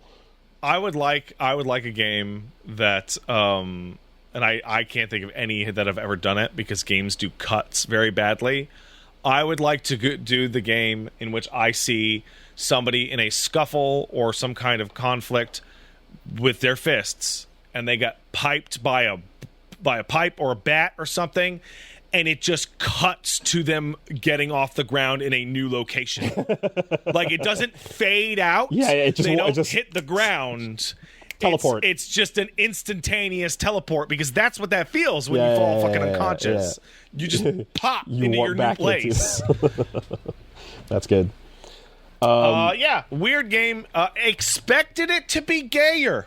I told you about the gay, bro. I warned you, dog. I warned you. I warned you about the gay or lack thereof. Not everything can be Signalis. I said it could be gayer. It could be much gayer. It could be gayer. There are way gayer games out there. You understand that they are in fact gay in the future? Maybe, I don't know. Like on the Depends game, if they're alive. Like on the good for them meter, like this is super low. Signalis is way up there. And 1,000 times resist is cranked. Yeah. This shit is extremely, like, it could be much better for them. I have to take a quick bathroom break, and I think so does Caboose. On the plus side, I did play a other game that was much gayer for Pride, and that was Deltarune Chapter 5. Oh, really? Okay. Yes. Oh, okay. So I'll take a quick break, if you'll excuse me. BRB. And I will be back. Yes, sir. Good to be back. We've been doing this for 2 hours. Should we do our sponsors? Sure. Before we get to news? Yeah. Let's do that. Because I got plenty to talk about still. You were going to hit the Delta Goon, they're calling I was going to hit Delta Goon. That's terrible. Man, I don't know what's going on by this point, but, like, whatever it is, there's a lot of energy around Revelations. I can feel that, like, big things are happening in this one. The others kind of came in. Is both extremely accurate and extremely inaccurate, and I can't go much into detail. I can dance in a little bit. That's fine. Do you want to get into Deltarune right now? Let's take a quick word from our sponsors. Let's do it. All right. This week, the podcast is, in fact, sponsored by Hero Forge. Good old Hero Forge. Yeah. Shout outs to Prawn Zone, who helped model some of these cool designs. But Hero Forge is it's a perfect fit for this show, because it's if you've got a tabletop game that you're getting going, if you're running your pen and paper, whatever games, and you need miniatures, there are a couple ways to go about it, but the best is the ability to make your own customizable tabletop miniatures using Hero Forge. It's basically a character creator on a website, and you jump on, and very quickly and easily you can design your own fantasy species, your own characters. You have thousands of parts to choose from, all within the browser. And once you start building your character or building your designs, your monsters, whatever your needs are, you can then have them done in many different materials, printed in color plastic, acrylic, standees, or bronze if you'd like. If you just want to print them out in 3D as well, you can have the downloadable model file so that you can print it yourself at home if you've got access to a 3D printer. So they've got a huge catalog of many different customization options as well, and they add more to them every week. So they have the ability to go in and print your custom D20s. As you can get like a model inside as well, and I have shown off some of the cool shit that people have been able to customize. But here you go. Let me grab the Willie and Reggie one over here. This is one of the deluxe printed ones that I got going, and Prawnzone was the person who modeled it. Super cool. And you can even get details printed on the bottom too, so you can have wording or whatever specific things you want to do. Hero Forge also has a pro subscription where you can go in and add tons of add-ons to each of your designs too. So if you want a kit bash with up to 20 different accessory points or so, you can get really elaborate with your designs and make some really big, cool things for your tabletop gaming. It's awesome. It's a really cool service. So check them out. You can, use the code CASTLE to get 5% off on all orders of physical miniatures, not combinable with other sales or promotions. You want to visit HeroForge.com, start designing your custom miniature and dice today. Check back often. New content is added every week. And again, at HeroForge.com, if you use the code CASTLE, you'll get 5% off on all orders of physical miniatures, not combinable with other sales or promotions. Thank you, HeroForge. Thanks, HeroForge. And this week, the podcast is sponsored by Shopify.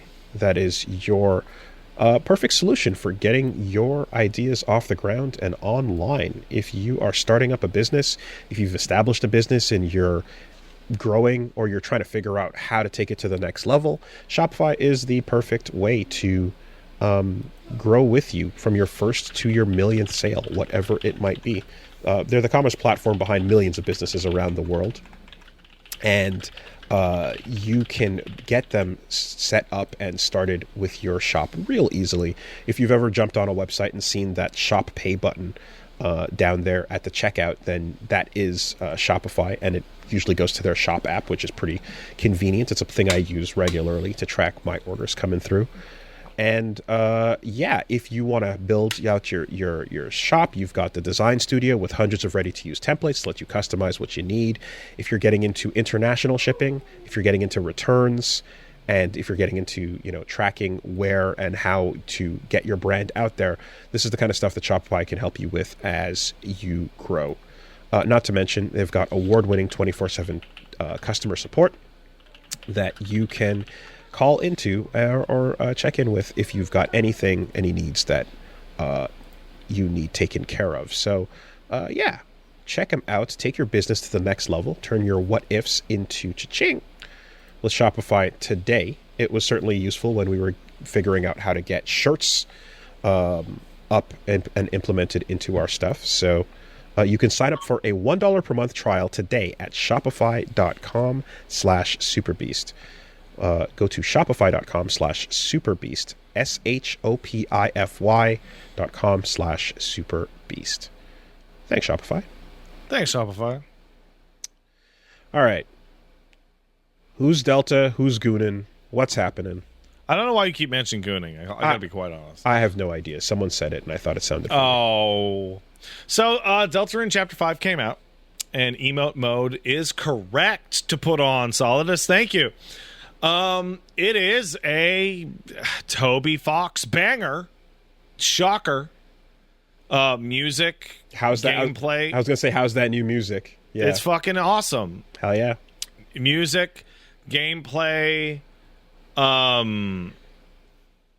mixed medium presentation. Interesting. I can't go into more detail than that, but okay. It has some good pops. Some very interesting gameplay switch ups that belie that Toby Fox is a man with a Super Nintendo inside his body. Mm-hmm. Like Deltarune is like overwhelmingly not just, hey, do you guys like Earthbound? It's overwhelmingly, God damn, I love the Super Nintendo so much I could kiss it. I mean, Undertale was, hey, you guys like Earthbound? Yeah. And also Homestuck. This has definitely expanded out to, like, the entire Super Nintendo catalog. Good. Stole a character from, I think, Illusion of Gaia? Oh, yeah? Okay. I think that's the character. Yeah, just straight up stole an Illusion of Gaia character. Didn't even change the name. I mean, might as well be a sprite recreation. I've pointed out that, like, adult Link is just walking around in Mina the Hollower. Like, he's just hanging out. Yeah, it's really funny. Really, really fascinating super boss. So I'm not going to talk about any particular specifics because this is a very people with Undertale and Deltarune tend to have incredibly unkind and mentally ill spoiler etiquette in that they don't have any etiquette or class at all. So I don't want to add to that problem. All I will say is, Wooly, you've played up to chapter 2, I want to say? Up to chapter 2. Have you heard about Snowgrave in chapter 2? It's been too long.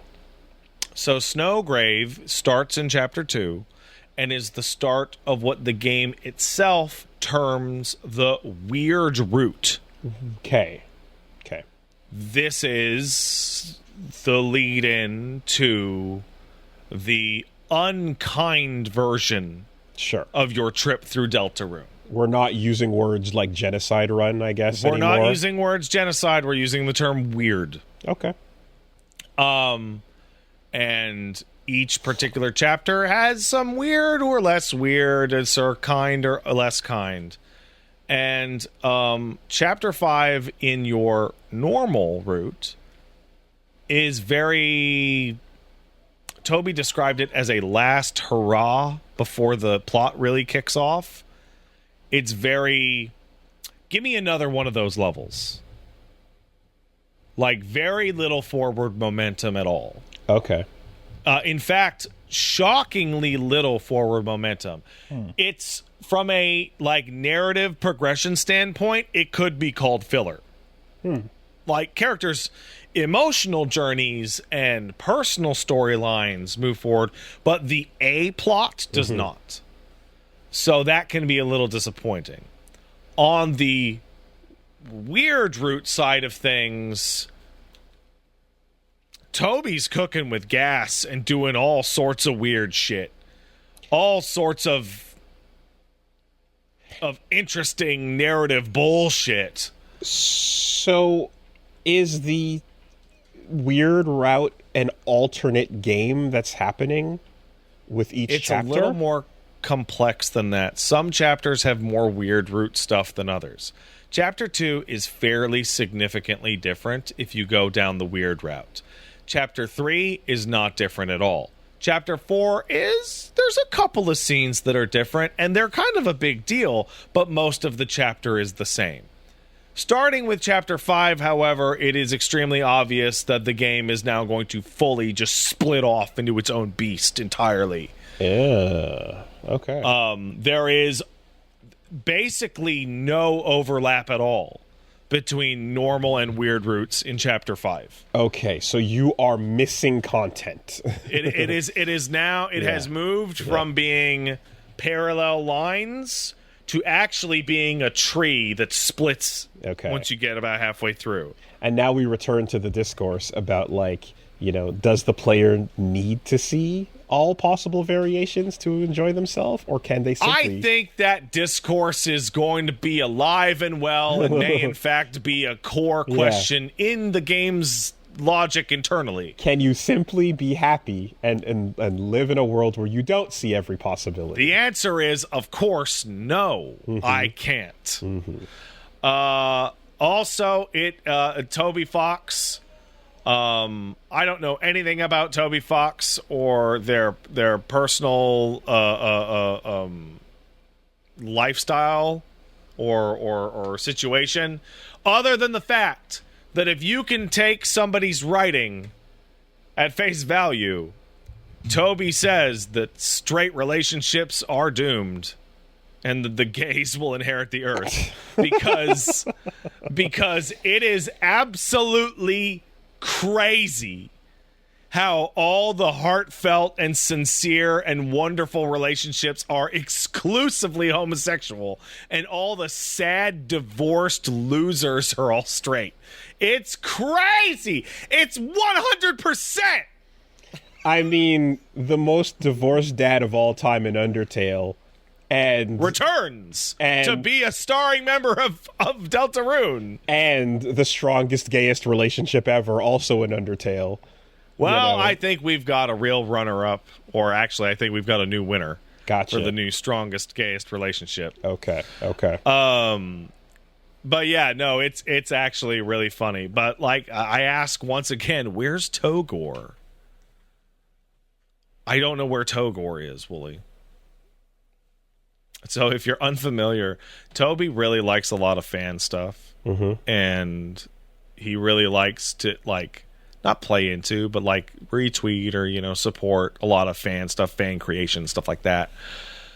Except for Togor. I think Toby might actually hate Togor. So you know how Asriel is Asgore and Toriel? Mm-hmm. Well, what about Toriel and Asgore's child, Togor? I see. The other. Yeah, okay. Right. And there's something about how the word Togor just feels like shit to hear in your ears. I'm imagining just a weird, sharper angled sprite.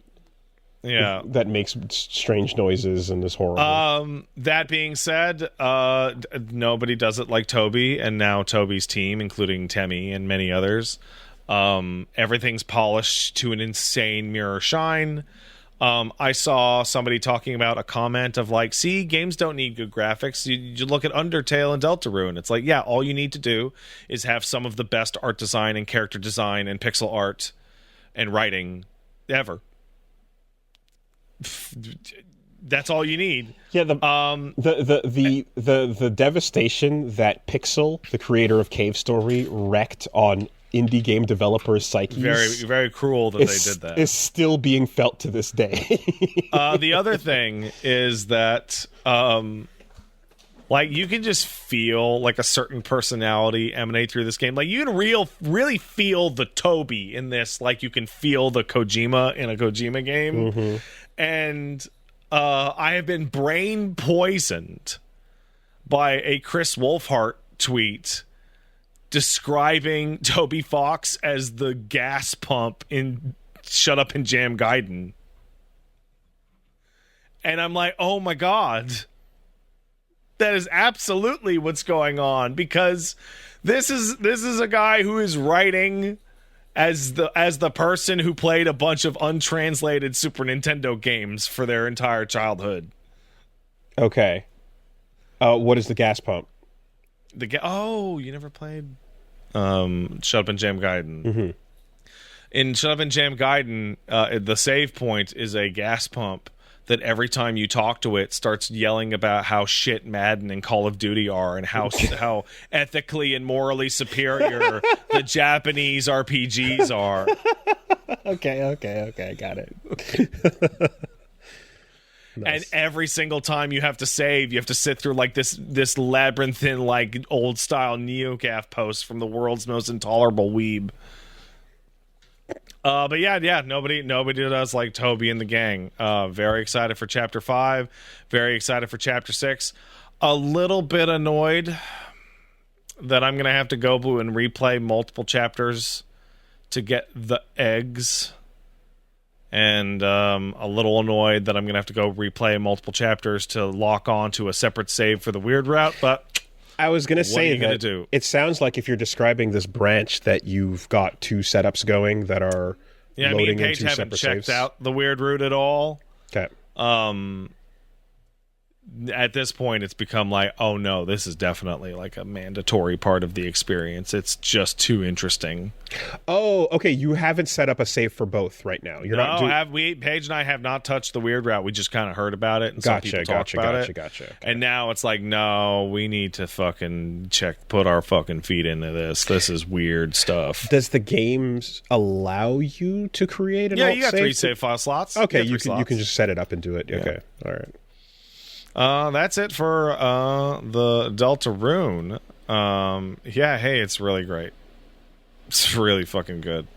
As for the rest of it, I was on the Grinding Gear podcast yesterday with one Garrett and Kyle, with a focus on Final Fantasy XIV, but other things that they mess around with.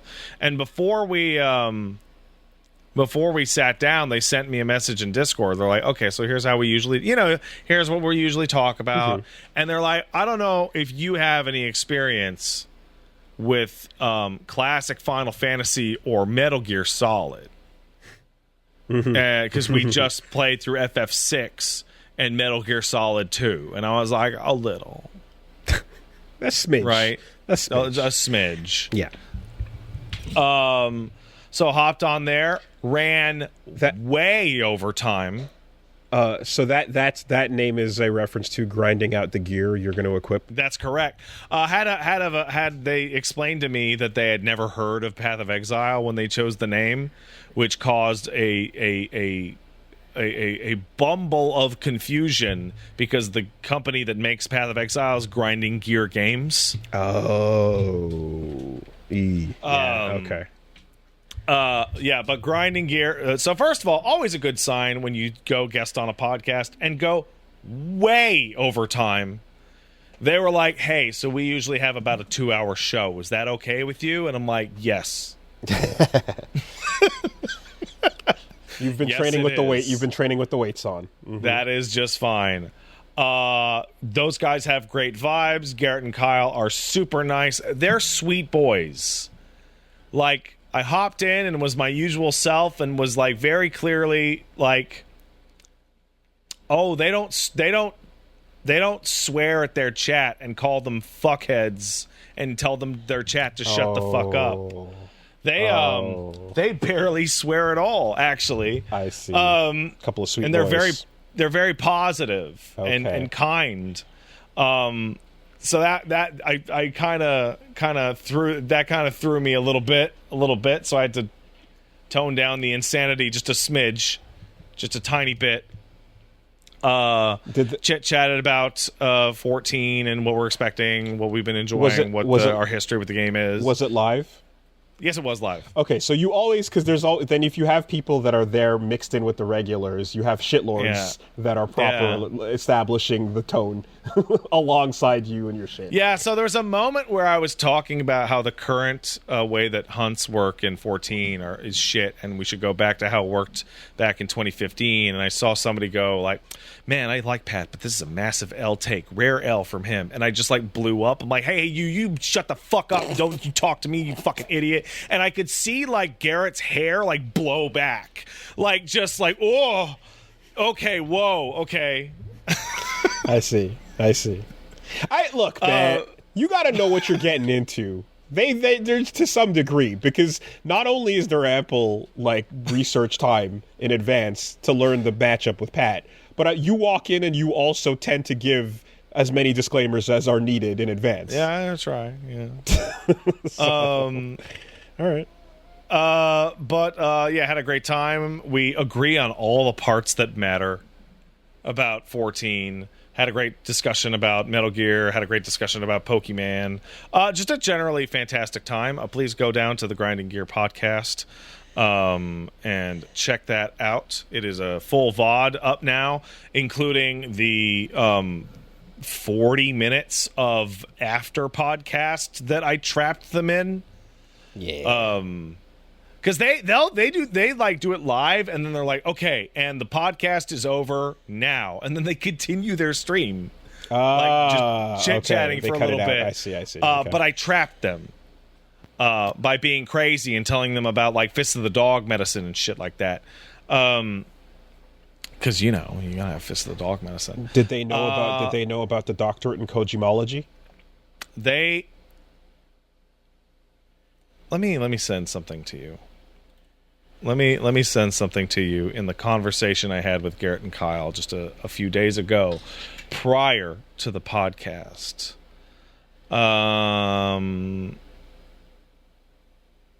Oh no, it's too long of a conversation. I can't cut it. But basically, I said, "Hey, really glad that I'm coming on after you guys did Metal Gear Solid 2, because I really don't mean to toot my own horn, but me and my co-host Wooly over at CSB, I would consider us like Kojumbo whisperers at this point." Psycho freak.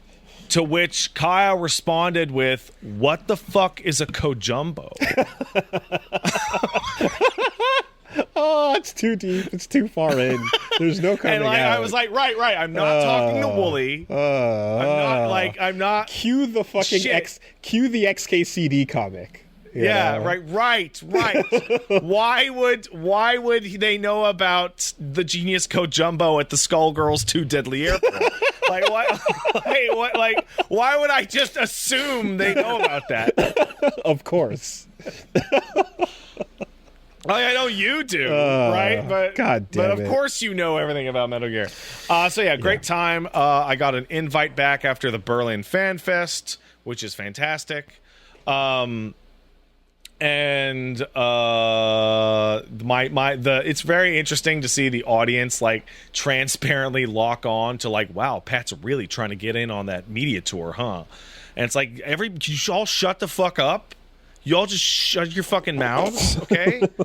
I'm a popular content creator, and I just happen to cover Final Fantasy XIV on a regular and consistent basis. Okay? Shut your mouths.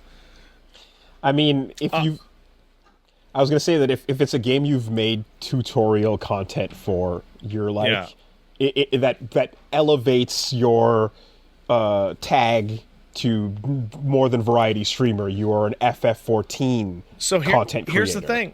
I took a look at it, Wooly, and you can look at, hey, what's your most popular? Sorry, what's the game you have the most hours on stream on your channel? Mm-hmm. And for me, it actually is 14. I did not think it was. It's 14 by like a huge margin. Like it's the most popular by an order of magnitude of like 1. Like it's twice as much as the number 2. Mm-hmm. And the number 2 I think is Elden Ring. Which no shit. Yeah.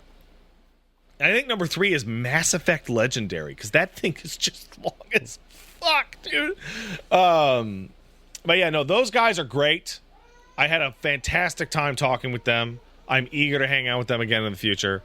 In particular, it really goes when you do these collabs with other people, you talk to other, and you realize just what a freak on the bleeding edge of whatever the thing you're into is. So like, Wooly, you and I kind of have a bubble going in here if we're going to talk about fighting games, Kojima, or Devil May Cry. Mm-hmm. So like, Devil May Cry came up, and Kyle was like, "Oh yeah, I beat Devil May Cry." I'm like, "Oh cool. What was your it's like, what did you do it all on DMD with all the characters?" And he's like, "No, I beat it." I hit the credits. And I'm like, right. Yes, you played the video game and you completed it.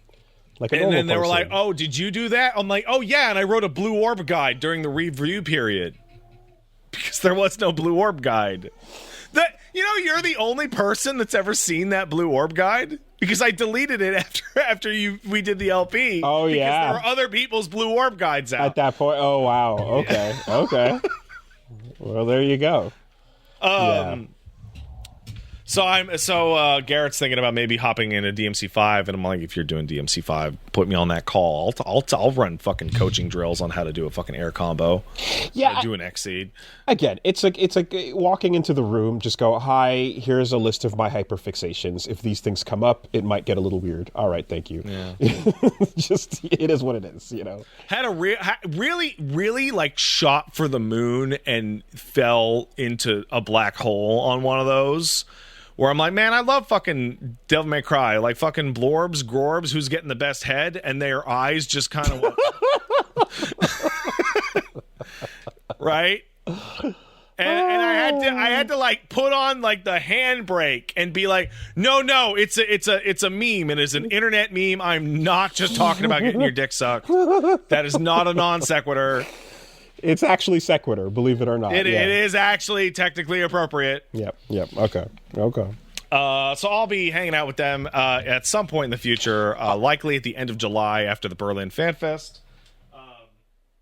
And like, I saw a really interesting Reddit thread right afterwards, which was like, they were like very happy for me because I very recently made a bunch of acquaintances / friends that I could just gab about 14 to for hours and hours and hours on end, which up until this point I was like kind of stuck with like polite but clueless, or like the open air with chat, which is just it's not the same, right? It's just not the same. And now there have been downsides to this. I'm one guessing particular downside, and I will shame my new friend Hina Bobina, great Twitch streamer, clown VTuber, very cool. However, she infected my household with bullshit. So, I love a Diet Coke. And I was having a Diet Coke during one of our streams. By the way, I'm doing one later tonight at 7 p.m. Pacific with Hina and Ecto. And a Diet Coke later tonight? No, I'm having an FF14 stream with Hina and Mint and don't actually answer the question. Go on. No. So, I wish I was having a Diet Coke tonight. I drank all of them in the house. But I mentioned, I love a Diet Coke. And she said, like a fridge cigarette? And like it just like snapped off in my chest. And I'm like, oh my God, that's exactly what that is. Yep. It is exactly a cigarette that I got out of the fucking fridge. Yep. People are hitting 12 packs of Coke Zeros daily. Shit, dude, if I didn't like really focus up and there was like a bunch of Cokes in the fridge, I could just fucking go all day. It's a problem. So we start to say fridge cigarette in the house, which leads to a disaster, which is I want a cigarette from my 2-year-old. You should have seen that coming. That's on you. That's on you. That was on us. That was. To which we then explain that cigarette is a bad word. It's a naughty word. Similar to the other naughty words that you're not supposed to say. And this has resulted in a confluence of events. So, unfortunately, sometimes the stream is on the family television, which means on occasion, mommy and daddy say bad words. Now, these are work words. These are naughty words that you're only allowed to say at work. And since you don't have a job, you can't say those naughty words, right? So, my darling child is playing with bubbles with his mom and goes, Mommy, can I have some bubbles? And she goes, here you go. And he's, yeah, with the bubbles. Thank you, Mommy. I really appreciate the bubbles. It's incredible. It's wonderful. The most politest, wonderful child. And then he falls flat on his face and goes, fuck! So, the kid has internalized how swearing works, has internalized what's appropriate, figured out what is the right and wrong places to swear. However, this then escalates into repeating after Paige, going, what the fuck? And she goes, no, you don't say that. That's not appropriate. That's not appropriate to say. It's not appropriate to say. It's a bad word. It's a naughty word. You don't say it. So then he says, what? What the... And will like mog us, like lean in, right? And we're like, hey, and so now it has rotated all the way around to those are naughty words, but he'll go what, and you go no, and he'll just start he'll look you in the eye and go cigarettes. cigarettes, because cigarettes is a naughty word, but we don't get as mad when about he says that one versus so the he has other figured out that ones. cigarettes is a medium word. We are pushing limits and we are testing. Okay, it's the soft touch. Yeah, right. Yeah. Mm-hmm. And oh my god. And this has metastasized into something that happened today. We were in the parking lot walking through town, and a while ago I was like, "Hey buddy, you got to hold my hand. We're in a parking lot. There's cars. You don't want to get hit by a car." And he says, "Getting hit by a car is a compliment." And of course people in the nearest area like kind of giggle. And he realized that people thought that was funny. So now when I walk through a parking lot with my man, he will yell at me that getting hit by a car is a compliment.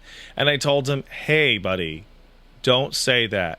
That's not true." And he says, "But it's not a naughty word."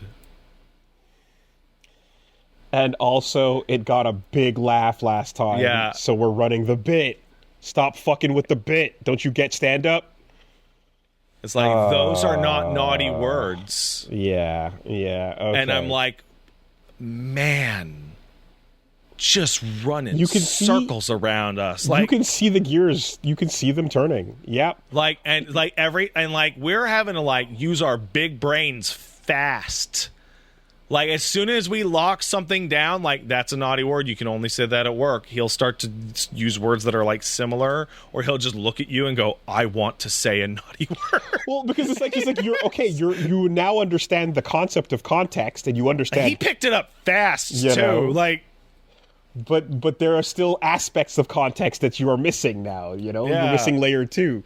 What you'll find out, I suppose, is what really happens when he falls down at school. You know? Yeah. Then you'll find out real quick where it's at. Because there's well, that. I don't know about you, but when I was 5 or 6 years old and I fell down and hurt myself in school, I fucking swore. Nah, man. Unless a teacher was there. And then I went, "Oh, phooey." You can't say bad things in front of Jesus. Because Jesus is always there. Always watching. That's a good one. Come on. I don't know if I'll use that one. Probably, But, it's pretty powerful. Yeah, I don't know if it's my style. It Don't know if works it's my really style. well. That buff works really well, / debuff, and it takes about 20 years to wear off. So yeah, no, that's what's up with that. My kid is smarter than the other children, and they're using that intelligence in one direction only, and that's to battle mom and dad's rules. Staring at the reaction is pretty strong. Here's the worst part. You know what the worst part is? When your kid does something like naughty, air quotes, right? It's not actually bad, but it's like, no, that's inappropriate. The problem is that it's funny as shit. That's the real problem. And so, like, it's like I'm playing a you laugh, you lose, like, all day. All day. So, like, you know what? I woke up this morning, and one of the first things that child said to me was, "Dad, how about you put a shirt on? Having a shirt on would be very good."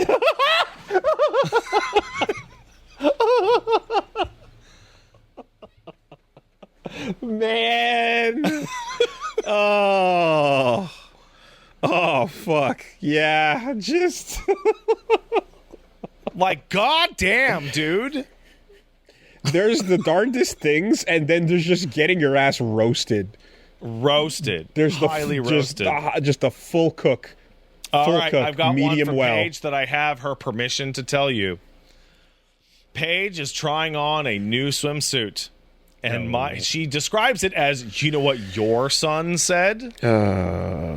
My son said to his mother, "Mommy, you should wear that inside the house. I don't think you should wear that outside."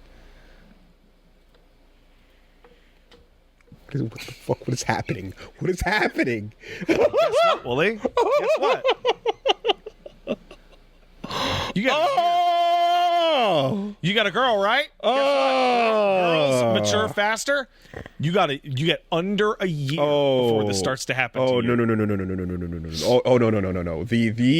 We are no. There is, I mean, look, there's like, we're going to be rolling with the punches, make no mistake, but like, there is probably, there is a couple of like mental fortresses that are going in place. And one of them is the way we talk about bodies and the way they look in this house is going to be very non-critical. Here's the thing. Mm-hmm. This is the genius. The world will find its way. It doesn't matter. But you delay it. He never, ever talks about our bodies. He just the outfit. Tells us what we should be what you doing. ought to be doing. Okay. He never says, "Wow, Dad, you're fat." He goes, "Daddy, it would be really good to have a shirt on." And it's like, fuck. Though I will say, person who I know is watching the show. One day, he came up to me and said, "Daddy, I cannot have too many desserts because if I have too many desserts, then I will become very round like Daddy." And I went, "Hey, hey. That's fully formed." Okay. That came from somewhere. So no, if you are getting to the quiet war age where like the message can be passed back and forth, yeah. So here's the thing. That was not a message. That was a one-to-one statement that then got inadvertently transferred one step further. Okay. Because I've seen my fair share of that in my family with, go tell your father and go tell your mom and and the battlefield that takes place off of the battlefield. I need to be very clear. Like me and Paige are like very explicitly like body positive in this house. And I think that's why absolutely. That's why he doesn't talk about our bodies at all. Right, just the clothing. Which is, again, you didn't say anything, but that's inferred, and that's crazy. Right? That's and really so on funny. top of that, you know what the cherry is on top? Mm-hmm. He'll be like, "Dad, please wear a shirt. You should put your boobies away." That's what he actually says. And then I put the shirt on, and then he goes, "Wow, Dada, that's a really good shirt. That shirt looks really nice." I go, "Well, thank you. That's that's what you're supposed to do." That is what you're supposed to do. That is the correct way. That's very kind. That is the correct way to disarm the situation. Stick, then carrot. Right? Damn. They roast so fast. It's really fast. It literally was yesterday. Goo goo gaga, right? Mm-hmm. Like you're like in the early words right now, right? I'm in bye bye. Yeah, the start of words. You have a little girl. You are 1 year away from this, and you think it won't happen to you, but you talk all the time. So that kid's gonna sass you, and it's gonna be awesome. I mean, we'll see what sticks and what lands. Like there's again the beginnings of some of the first things are. So there's Dada, there's bye bye. We got okay. Yeah. What was it yesterday? And we got Kisha. Mm-hmm. So like a little bit of okay and a little bit of good job. So we'll see. Yesterday, I was like, "Hey, buddy, we got to go left after the crosswalk." And he's like, "No, Dada, we have to go right." And then we went left because that was where we had to go. And he was like, "Dada, we had to go right. You don't know where we were going."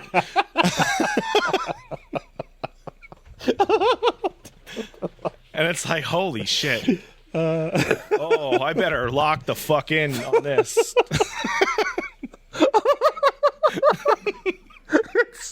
It's immediate. It's the immediate reality correction. Like,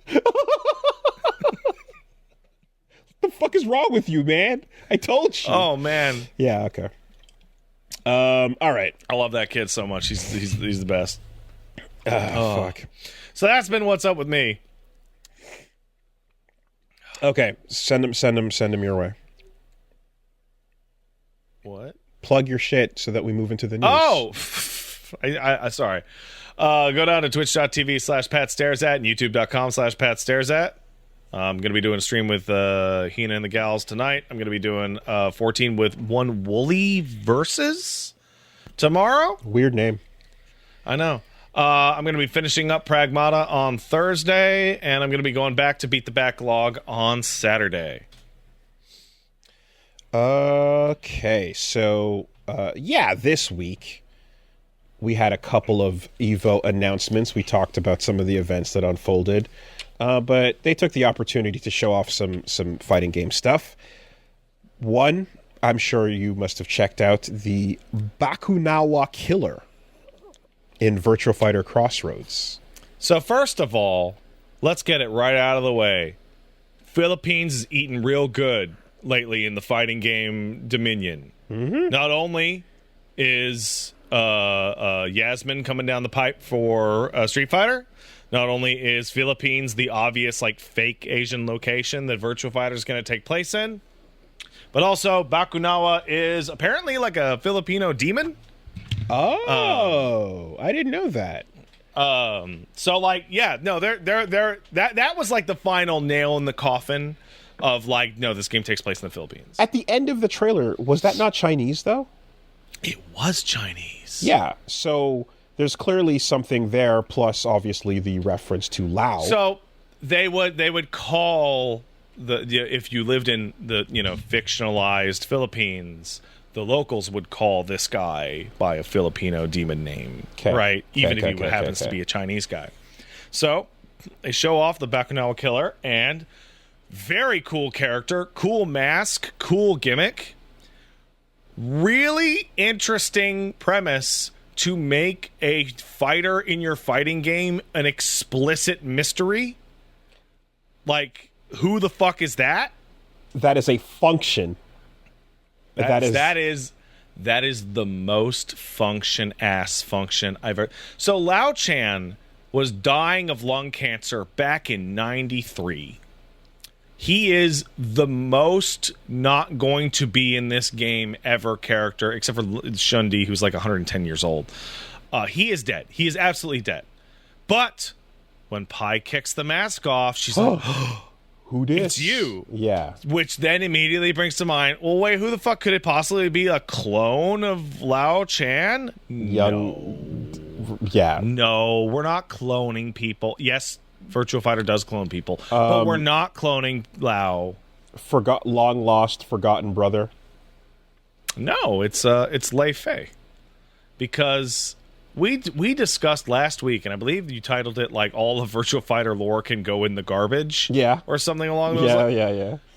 There is little tiny pieces that do exist, such as Lao Chan was a guy who made Koen Ken Kung Fu, and he's like, I want to teach someone this goddamn fighting style because it's the best. And his daughter was like, fuck you, Dad, you're an asshole, I'm not going to learn it. So Lao's story is that he wants to find a worthy successor to Koen Ken. Motherfucker. Right? Yeah, no, go ahead. And then he meets Lei Fei, the monk, the Shaolin monk, who has the 10 styles or whatever. But here's the problem. Lei Fei is evil and only wants to learn the style and then kill Lao so that he's the only person who knows it, at which point Lao refuses to teach him the style. Okay. I saw the trailer and I saw the moves and I saw the like Shaolin like triple kicks and stuff, and I was like, oh, that's Lei Fei. And then Lei Fei. That's my first thought was that, and then some of the moves were more Lao specific, the grab and some and then and so on, and it was like, oh no wait, and then she reacts to Pi, and then Pi reacts to it, so then it was like, oh, I guess it's more of a Lao related thing. But my first instinct when seeing the triple kick, and he goes into one of the Shaolin stances with the 1-inch punch, I thought of Lei Fei. Yes. Okay, so that's likely what happened there. It's a really good idea because Lei Fei was a guy. So you can tell that Lei Fei had black hair because he didn't shave his eyebrows. And also, it makes sense. He's a Chinese man. Like, he probably has black hair, right? But Lei Fei was a bald guy who wore exclusively long flowing orange, right? So you can really obfuscate him up real easy by just having him grow his fucking hair out and put a mask on. Let's put some time between them. Right? Yeah. So this is what Virtua Fighter is doing. They are taking the crumbs. That's sick. Crumbs. That's sick. And being like, what's the most dramatic possible thing we can do with this tiny crumb? And it's like, oh, Lei Fei killed Pi's dad and stole his style and is now a wandering style-stealing murderer. That's awesome. Because, like, Vanessa aside, Lei Fei was the other character I liked the most and was playing a bunch of back in the day. Like, I really like his fucking... But the question is, like, what happens to Lei Fei's moves, It's... They fuck off. Shut up. Is it just... Lao Chan. Is it the full replace? Okay, or is you want to talk Virtua Fighter? Let's talk Virtua stance? Fighter. Here's Virtua Fighter. 50% or more of all players play Akira, Jackie, Lao, or what was I think it's not Wolf. Sarah, I think that's the top 4, like, of super popularity. So, like, hey, what happens to Lei Fei's moveset? Who gives a shit? Lao's moveset is in there. They could definitely, as a stance character, they could definitely do a, like, press a couple buttons and get a couple of stances going. But it's like, this is how you're going to do. There are going to be successors to characters. And Lao is the more legacy character between the two. Lao's the oldest and deadest. He'd be the most ridiculous to keep alive. Interesting. I'm like, okay, my first instinct on that was correct then. Specifically he does a couple Shaolin moves and then, it did... and it's like, we've already established in earlier games that Lei Fei is evil, so good choice for the villain.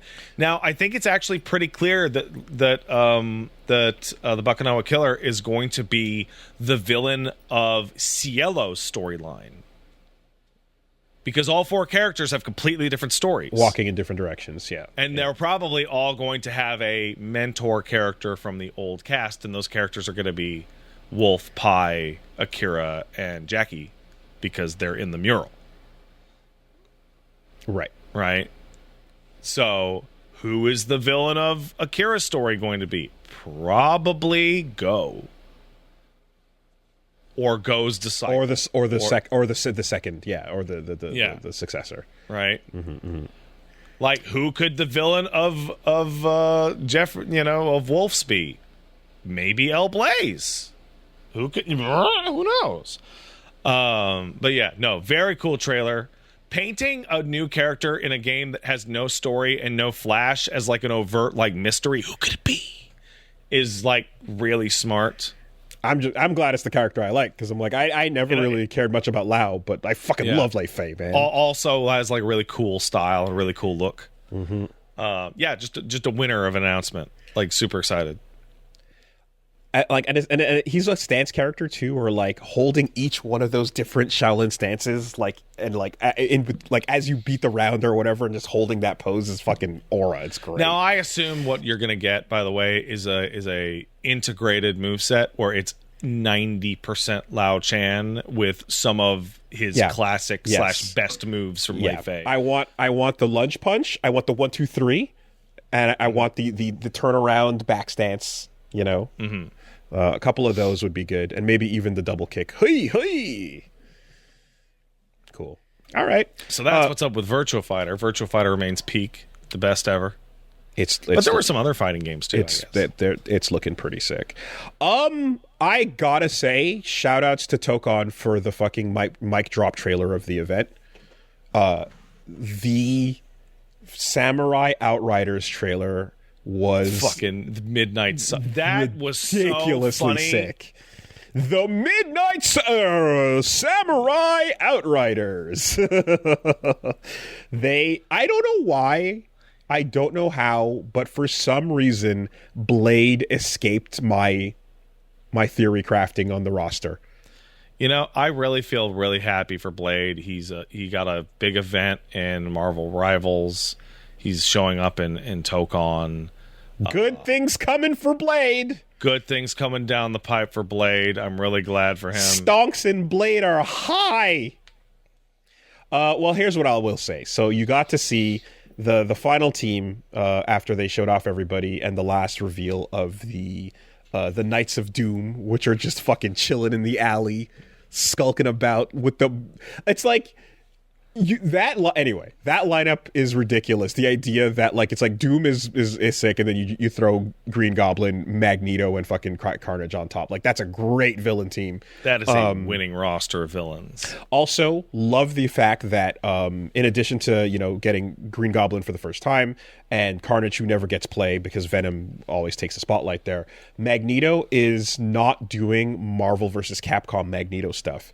He's got a different thing going where he lands he hits you with like magnetized debris, and then it stays in the air, and then he uses it to power up follow-up moves. It's really sick.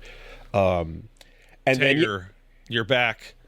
And then who's going to be following up with Robbie Reyes? So after Ghost Rider, you get Blade, who is now holding the Muramasa and has decided to go full Nago Ryuki. It's really funny how he is just Nago Ryuki. He's gone full Nago. It's really funny. The blade turns red, and he's learned all the weeaboo styles, and he's killing vampires with the sickest slashes you've ever seen. And I'm like, yep, they're on the team. That's a main. Day one, it's happening. Yeah, I'm watching Rufalmonger's footage of Magneto, and he's like describing him as Broly Tager, and I'm like, man, Whoa. that's awesome.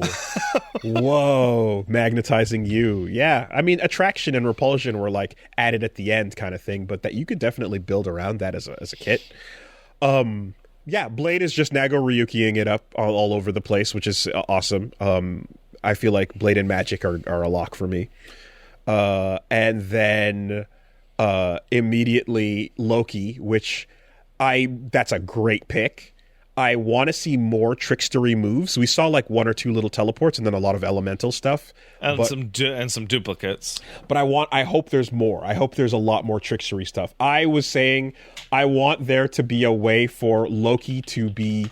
You call an assist, and Loki comes in as one of the opponent's assists and confuses the opponent because, they tease that. With him faking being Captain America, yeah. So I'm like, I want him to jump on screen, and you're like, wait a minute, I didn't call Storm. Oh no, that's not my Storm. I think a fun move for Loki to have would be to call an assist, but the assist isn't real. That's great. That is equally powerful too. A nothing assist, yeah. He's got a forward assist and a back assist, and they're exactly the same, except one isn't real, and you can just do the do them one after another. Oh my god, that'd be fucking phenomenal. And of course, just looking solid with the design there, Asgard as well, and here comes Deadpool. And holy shit. Hey, do you guys like fighting games? I mean, look, Deadpool showing up in Marvel was a great, pull. And have gun, will shoot, Shoryuken, all that stuff is fantastic. This 10 seconds we got, 8 seconds maybe. Nolan North, so perfect. Good. Locked it in. That's the voice. And then in Japan, it's Takahiro Koyasu, so even better. Great. Yep. Dio. And you get him doing every single moment he was on screen was him referencing another fighting game, because apparently in lore he found an FGC strategy guide beyond the fourth wall and is now maximizing his appeal in this fighting game by making reference to everything. Totsugeki, Naruto Run, Captain Ginyu Pose, Jack O, Yoshimitsu, Johnny Cage, Scorpions, Toasty, Random Bullshit Go, Jams, Ryujin Kick, Foot Dive, Roman Cancel, Condor Spire, and then I think the foot dive is like the funniest because there's like Doom is fire right there. shooting out of his back. And Yep. it's like, from what, Deadpool? yeah, and Doom is right there, not doing a foot dive, mind you. He's specifically doing other things, you know. I think it'll be really interesting if we see him do a Shoryuken but not use the word, because in the comics he does do a legitimate Shoryuken. He says the word and Shoryuken. Yeah. He would have to say, like, DP or, like, you know, 2H. You know what? I think that's probably where the Mortal Kombat uppercut came from, because in the comic it looks like just a fat uppercut. The one in Marvel vs. Capcom, he does bend his leg to properly be more of a Shoryuken. But yeah, he could definitely land it and just say, like, Crouching Fierce. So yeah, that's a great roster.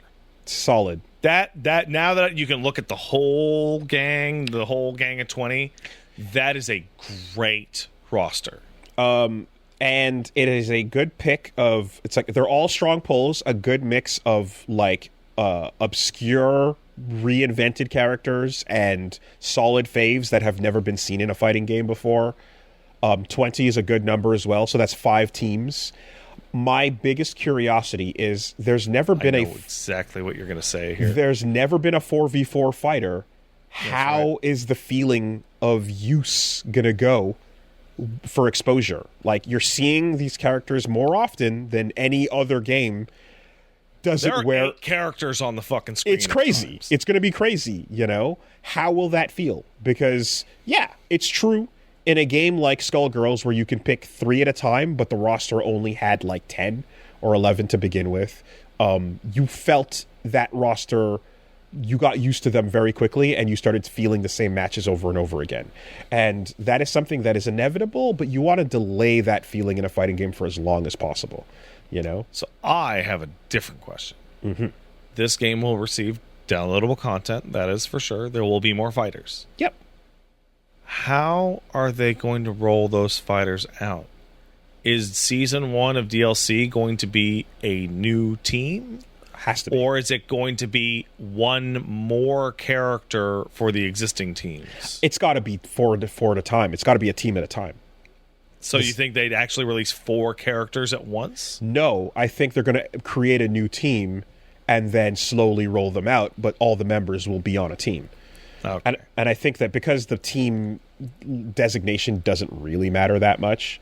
Not really. It's just an aesthetic thing. You know, you can pick anyone and assemble anybody in any way. Yeah, I think you're going to get a season will be a reveal of a team. I would like to say that I don't want the Fantastic Four to be a full season of DLC. I got bad news for you. That would be a massive bummer. I got bad news for you. No, I don't. I think that, like, it is a huge commitment, and they probably wouldn't do that. I could see them grabbing, like, Mr. Fantastic and or The Thing, or, you know what I mean? Like, I can see them grabbing 1 or 2, but deciding to keep more variety. I thought that the Avengers logo on Cap's team looked kind of like the Fantastic Four logo too. The circle and the 4 are right there. It was it's just an aesthetic choice, but it just happens to look really similar. I got one. I got a team of 4 of all different characters. Reed, Strange, Black Bolt, and Xavier as the Illuminati. The Illuminati! Hulk goes fucking crazy. That'd be great. That would be awesome. Yeah, that'd be pretty good. Hulk is like, fuck this team entirely. And then you could have the Spirit of Vengeance in Robbie just be like, nah, you deserve your revenge, Hulk. It's cool. We got no beef. Go get him. That would be really sick. Yeah, absolutely. But I think DLC will just be like, yeah, full team of 4.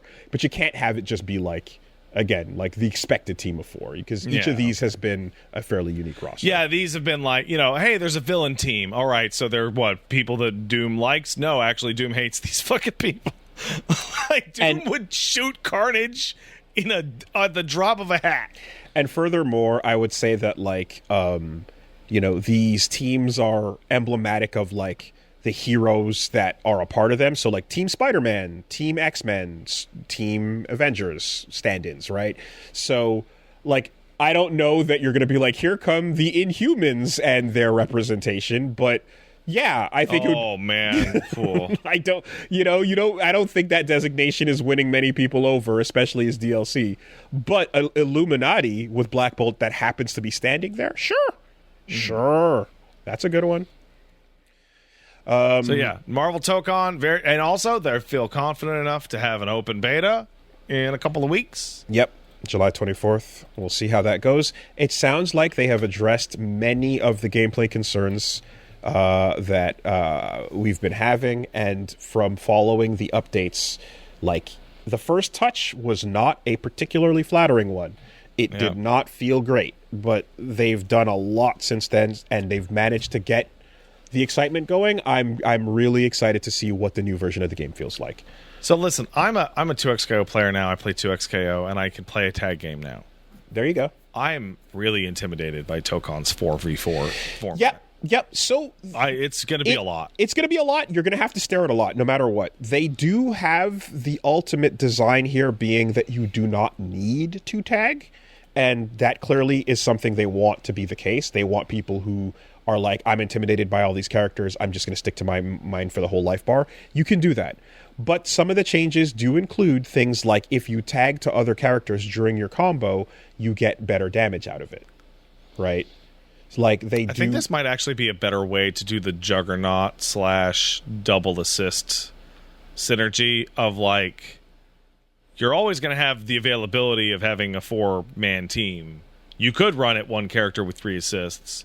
You can get more out of tagging a 4-man team, but like, Well, and here's the thing: if you're willing to learn a combo with the character, I am willing to learn one combo. Then you can confirm the hit with your point character, tag the others in to finish it, and then go back to your point.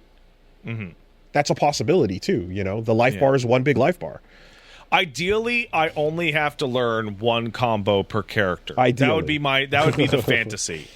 Yeah. And the other thing I want to know about how they're going to handle is, like, when it comes to these stages, they have designed a lot of wall transitions, and this is something Max was talking about too. Like, they have designed a lot of wall transitions in the same way that Guilty Gear Strive has all these different dust areas you can switch to. And the White House is this insane stage with, like, all these different areas, and it actually lags, unfortunately, because of how much there is to it. When you have Asgard coming in and you have, like, 5 different areas to it, and people are like, we actually don't like the stage transitions that much, we want less of them. The favorite was the X-Men, the Xavier Mansion, because it was just a flat wall without transitions. Are they going to allow for that to be the case? Will there be a mode where you can just enjoy fractions of these stages visually without having to actually do all the transitions? Maybe. Because they did say they were going to make less of them, and they changed things around so that there are less transitions overall. But yeah, I clearly they don't want to get rid of them completely. It would be nice if I think people would be fine with, like, one area and then one connected area. That's okay. But, like, and overall, I feel like the feedback preference was people like the wall. They don't like to have to slow the game down drastically to, like, to move over to the next area every time. Even though it looks cool spectacle-wise to go from one zone to the next. Injustice didn't win any favors with it, Then... Can you give me 1 second? Just 1 second. All right, BRB. Even though I made fun of wife earlier, wife made me butter tart because wife is best wife. But best implies that there are others to be measured up against. Shut the fuck up. Just shut your fucking mouth. Everyone was looking forward to it. Everyone saw it coming. Everyone knew that BlazBlue was going to get updated again, and they were going to add one more character. How old is Central Fiction?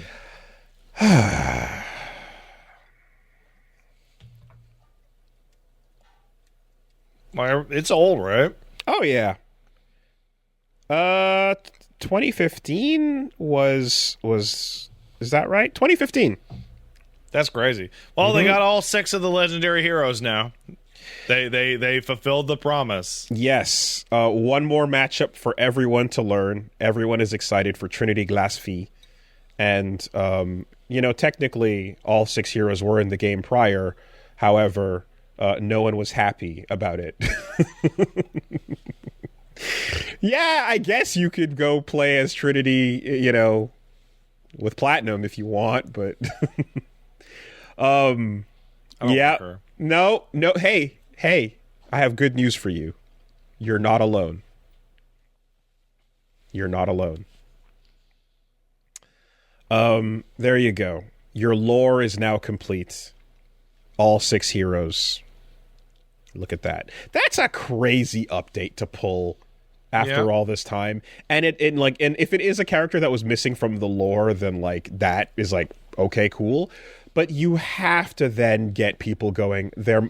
Okay, so this means something, right? So it means BlazBlue is dragging itself out of a grave and says, "Hey, guess what? Team Blue, Arc System Works fucking loves me too, Guilty Gear." Team Blue is back on the table. Not to mention Ragna showing up in Damon and Baby. I tell you what, you run another run at BlazBlue, whatever the fuck it's called. You put Tager back in there, I'll give it a fucking go. I like Tager a lot. I just wish Tager didn't have to live in a fucking game with New. That's my only problem with Iron Tager, is that he lives in a world that has New 13 and Arakune and shit. I think a BlazBlue game with updated models and designs and characters that look way more detailed and cool than the current ones do would address most of what I felt about it beforehand, which is just I wish the designs in some cases were stronger. I could see a new update to that looking fucking dope as hell. That'd be very cool. I think a new BlazBlue in the modern world, in our current day, with the strivification visually, is definitely good enough for me and you to do like a hey, let's play BlazBlue episode, co-stream collab in which we play that roguelike or something else and play the other game. Yeah, just swerve over to the fucking the platformer, run it back one more time.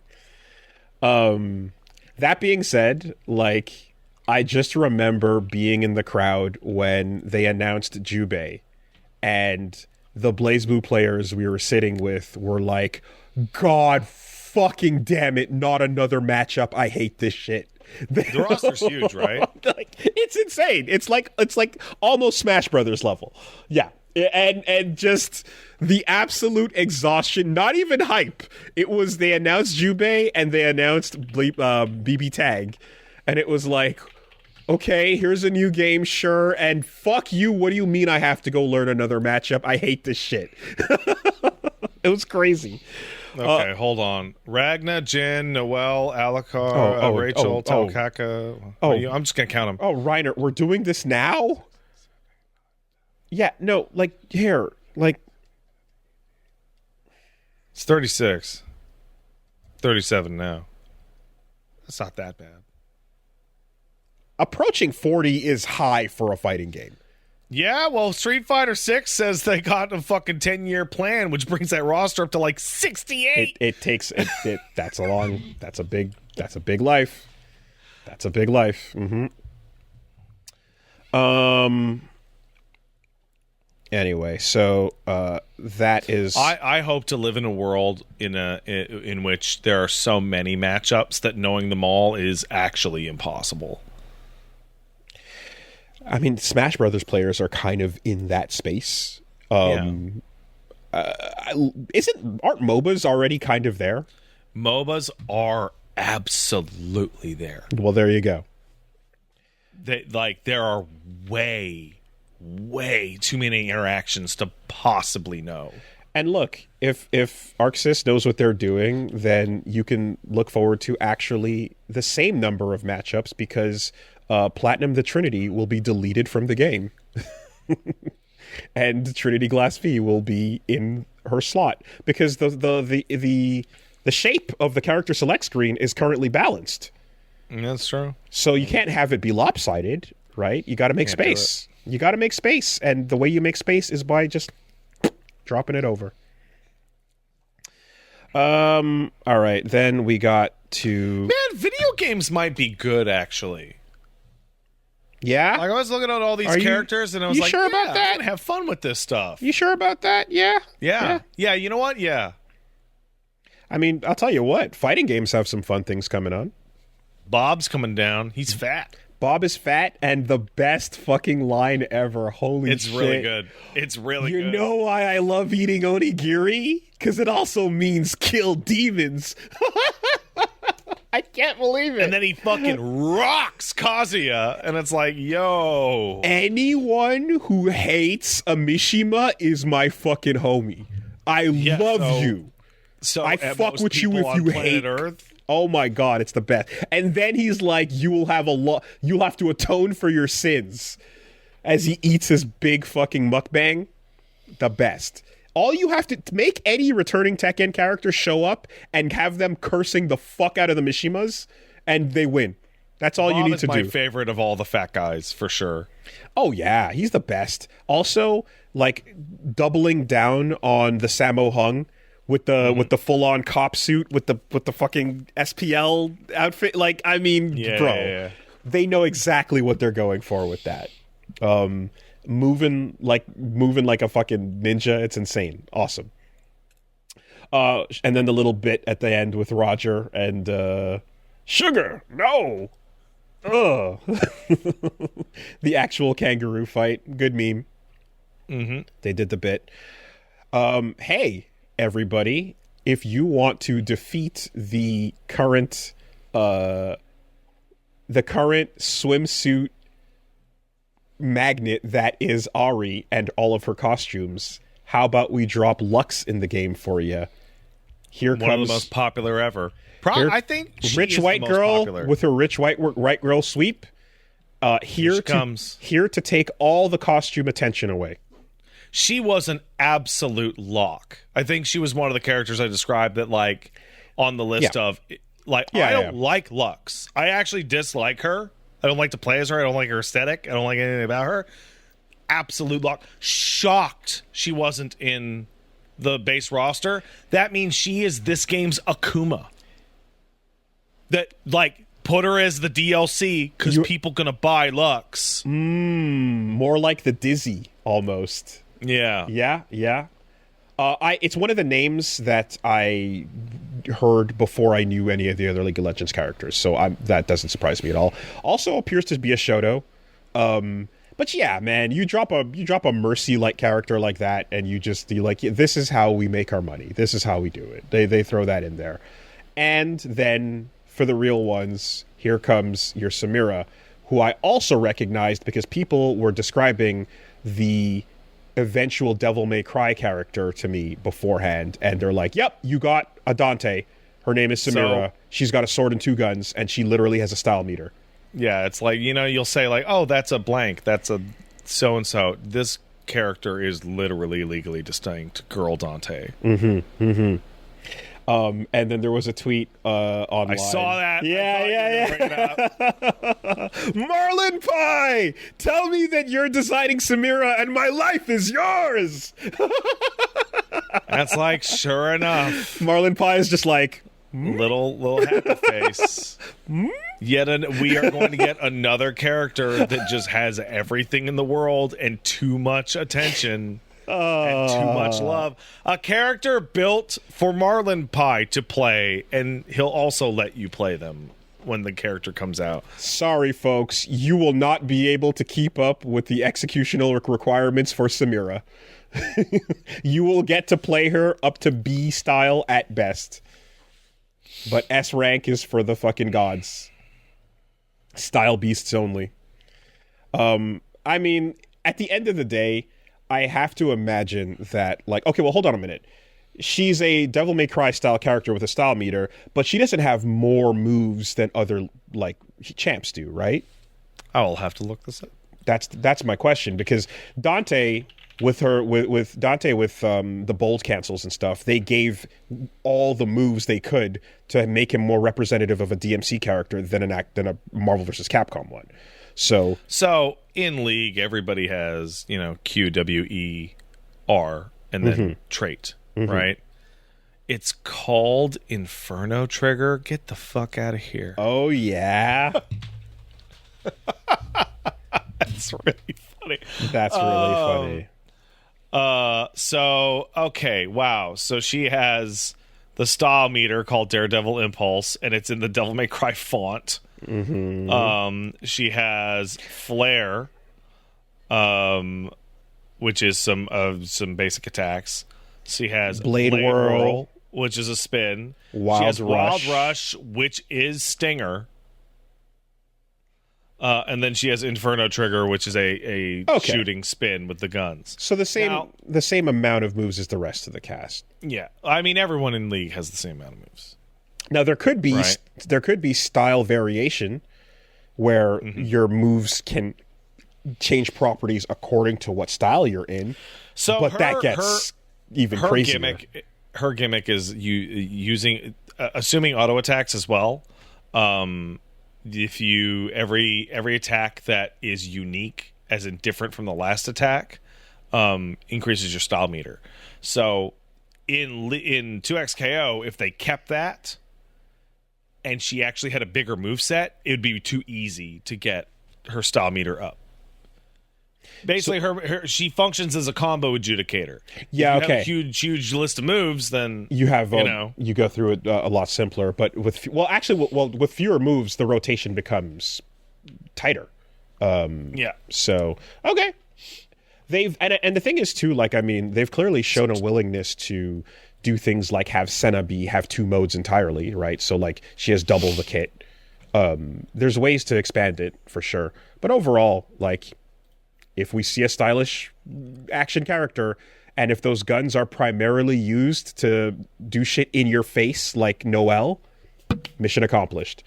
Because there's a lot of gun girls, and they play very differently from each other. But for someone like this, it should be about, again, the guns are a style enhancer, not actually for zoning, It's Marlon Pie Dante. That's all we really need to know. That's it. Yep.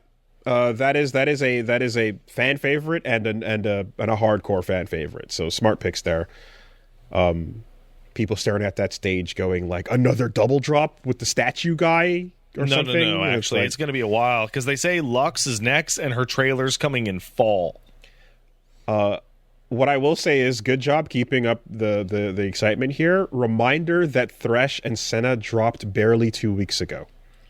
Also, like, the momentum, you gotta, they're doing it. They're fixing the problem with the cast being too small. But Thresh and Senna just dropped the week after Evo happened, and now they're showing you the next two. They're gonna need a sec. We can confirm that the 2XKO devs know what's up. Because people said, we want more characters. And they say, you know what people like? Girls and skeletons. Yeah. Thresh and the Goyles. 5 girls! Thresh and the Goyles. Thresh and the Goyles, man. Yeah. I think... Crazy! I think after this season, we can give the Femme Fatales a rest and do some cool and make some cool freak picks. I assume there will be 2 guys. Give me a hot 2 boy, freaks, and a girl next season. Yeah, that's about right. Yeah, give me some hot boys, give me some freaks, and then something else. For sure. I would see the only girl next season to be Riven. What about that? Oh, well, they did say, was it Katarina, the redhead? Yeah, she was the first 2XKO character. And she's the sample character, so she might take a while to actually show up. They went too crazy. They made a character that couldn't be defeated. They made a the mad scientist's prototype that can do all things. No, it sounds like Riven is somebody that people are like been waiting on, and like they're like, damn, no Riven still, even with these announcements. There's a current movement forming from one person for Poppy to show up. That's not one person. Well, it started as one person, and it has become a movement. And the memes are getting very popular. The memes are getting edited and popping up more and more.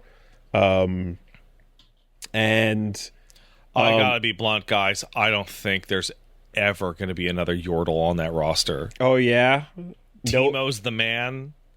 No end game Heimerdinger. No, I think you'll see Set. Mark your calendars on this. I think you'll see Set. I think you'll see Riven. I think you'll see Fiddlesticks before you see any other Yordles. One thing is clear, though, is that telling people pretty much ahead of time, but like getting word out about what's coming down the pipe early is a good thing, There has been an enormous resurgence in FF14 players based on promises for next year. Yeah. Right. Like, not even anything that's in the game right now, just like, it's going to be really good next and year. Beyond with the full, like, Ava suite. Yeah, but, like, right? you know what I mean? Like, knowing is exciting. And then, like, people who are like, oh, I'm a Lux main or whatever the hell, are like, oh, coming in, taking a peek. And then anyone who's like, I don't know this character, but I'm waiting for gameplay, it's like, yeah, that's still exciting to reveal it too, But yeah, the double drop and then the back-to-back, like, this has been, like, it's been about a month in which all of that was dropped out and then other stuff. So they're clearly, like, working to, like I said, reverse the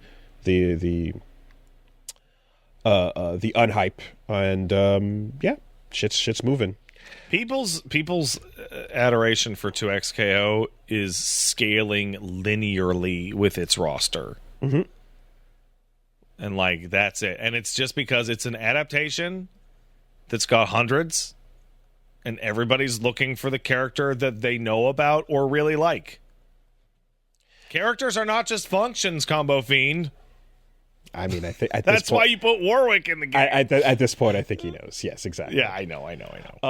Dude, he knew when I was talking to him back in Seattle. I was like, functions. Anyway,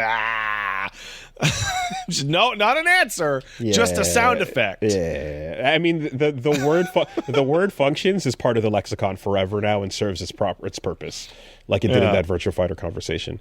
So with Samira. That brings the roster to 17. Yeah. So, yeah, they're getting there. Okay, besides that, Robo-Ky, we got to see a bit more of. And, again, something else about this, too, and to quote Max on this one, but it's like, Robo-Ky seemed like such a wacky, goofy character and always has been the hijinks of Guilty Gear. And then one Deadpool trailer later, you're like, I guess he's kind of silly. Yeah. Like, he's actually quite tame, when you look at it. And I will say, watching the breakdown, like, he looks stylish as hell, first of all. I fucking love the suit and the outfit and the double katanas. It's a really classy suit. It's a dapper-ass... It's a great look. It looks awesome, right? Then when it comes to the moves and, like, the way he actually plays and stuff, the strivification of his kit is, like, to be expected. So they've simplified a lot of complex things about him, and he has a battery system with his energy that is still there, but he used to have to manage overheating. And you have the carpet to charge your battery up and stuff. Still has that now, but you don't have to manage the overheating. It's one of his supers where he'll get to do a bunch of his strongest moves, and then he'll automatically detonate at the end of it. Mm-hmm. Some really fun references in there with, like, the beetle that's powering him up from, like, way back in the day. That was one of the things when he gets shocked, an X-ray showed you, like, his little beetle sprite inside. And yeah, overall, like aesthetically and everything, that's dope as hell. When it comes to his moves and everything they showed off in the kit in the breakdown, it was just kind of really tame. And I guess I'm just like going, I know that Strive has been pulling it back because this recent update made everything like depowered. Everything is like, normal. Whoa. No, anyone that has a secondary meter or mode has a way harder time managing it. They want the game to be way, way more like chilled out and not as insane, holy fuck explosive. And this is a character being designed with that philosophy in mind. And so now as a result, like he does like a little kind of goofy little fly that he does. He has this radio beam that boosts you up that it looks like it should just be a crouching heavy button, like a crouching heavy slash, but it's a special move, you know, or like a thing where he lunges at you and does a sword slash. And it's kind of like these are okay, but they're not that like stylish and bombastic as far as like Guilty Gear moves go, you know? Like he does the Dio reference stuff too with the Muda Muda punches that he used to do and everything. But I guess I'm kind of just like, yeah, like I wish that his moves were a little bit more stylishly designed and a little more over the top with their animations, you know? The full move set breakdown is out. Not just the trailer. Oh, it is? Yeah, no, not the trailer. The move set breakdown, here's how he works video is out. It's very, very... Oh, in this Behemoth Typhoon? Exactly, yeah. And it's pretty tame, you know? Overall, like, even Sin is doing these bigger, crazier, car crash neutral ass moves where he's flying at you with the beak drivers and stuff. And overall, Robo-Ky is just kind of... He slides at you a little bit, does a little thing, does a rocket punch that's pretty good, does a little bounce you up with the radio, puts the carpet down. That's about it, you know? And a little fly here and there. It's very, very tame as a moveset. Wow, he does look really slick in that suit. The design is incredible, yeah. Anyway. I like he's wearing like similar clothes to Kai, but his are just better. He's wearing a better, more stylish suit. Swagged out.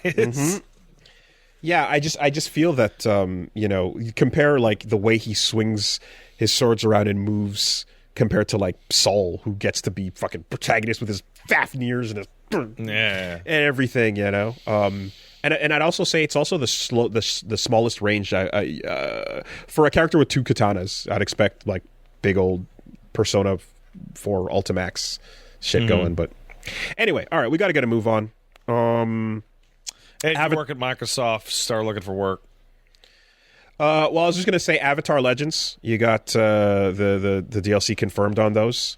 So they're doing a vote for that shit. Yeah, so confirmed characters are going to be Uncle Iroh, Ty Lee, Lin Beifong, and Bo Lin are the first characters. Yeah, fucking Bo Lin, really, man? So more Korra representation seems to be the thing they want to do here. Which is, to be fair, it's like, yeah, there's only Korra is like, that's not balanced, right? So getting more Korra in as a focus is like makes sense, so that it's more Avatar in general. And the other thing too is you want to pick characters who are not like the others, that have something unique to bring to the table. And I would say that metal and lava bending specialties definitely do that, right? Oh, I guess. So yeah, Lin will do that, and Bolin will do that. Ty Lee with the acrobatics and the non-style bending, but the actual ceiling and stuff could be cool. And then, you know, fucking Iroh, the number one. Like, you got to get him in there. Then for the fifth character, you're going to have a vote, and the crowd made it very clear. The choices were Tenzen, Kuvira, Amon. It's going to be Amon. Yeah, Boomy. Really? Yeah. Asami. Yeah. It is not clearly Amon, because the Boomy stands are loud and out there. It is interesting. It is going to go to the wire on Amon or Boomy. And quite frankly... Hey, I've got a barking dog. I got to get out of here. He's got to pee. I'll be right back. BRB? He never barks to go out. So I was going to say, Boomy is fucking great, and like would be a really fun pick, and is nuts and fucking awesome and all that. Amon is better for the roster. Oh, absolutely. 100%. A villain that is different, with different energy, representing the other side of it, with bloodbending, is just something the game does not have at all, and it would be way better. I agree. I really hope they go that way. I think you are right. But the crowd pops kind of tell you it's going to come down to those two. Which is like, thank fucking God, because like Asami's fine. But what do you know? Anyway. Yeah.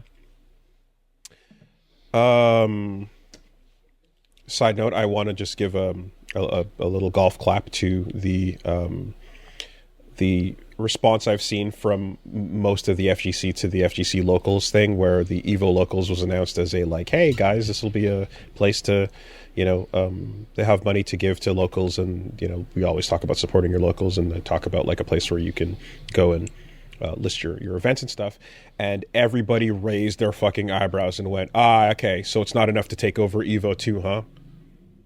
You want to get Saudi money in on the ground level, on the grassroots too? Cool. And I was like, yes, thank you for fucking seeing through it. I really appreciate that. That's got to just do it all, get it all under there, so we can just leave in a couple of years and just leave it burning. I'm just glad the response was immediately people going, no, I don't know about that. I'd like it if you. I don't know, man. You do your thing over there, and let's stay in control of our shit. Oh, thank you very much. Anyways, okay, so moving on. Real quick, because it is getting late. We did start late. Microsoft is fucking gonna fire everyone. All of it. Everyone's getting fired. It's all coming down. The only person who's for sure he's safe is Kojima's OD. But I am seeing multiple articles about selling off, closing down, or cutting ties with Machine Games, Turn 10, ZeniMax, IOI, Compulsion, Ninja Theory, Rare, Double Fine, Undead Labs, and Arkane. Arkane, that sucks, because I mean, I haven't played their Dishonored and those games, but you've talked about how fucking solid they are, and the idea of Blade getting finally something, it was pretty sick, because it's like, hey, Rivals, he's in there, and now Tōkon, he's in there. And fucking Tōkon is what he's got. Yep, and the Mahershala Ali Pro project has been stunted forever, so this was something else that was coming. But I did not know that Blade was in such shit-ass fucking production hell that they ended up selling all the costumes to the Sinners production. So Sinners was originally it's supposed to be a Blade movie that then got things got adapted and changed and turned around or whatever, but there was a whole bunch there that was supposed to be not an original thing. It's crazy. No, being a Blade fan is hell. It's suffering, and the fact that he showed up at all in Rivals is like, oh my god, it actually is out and happened. Okay, wow.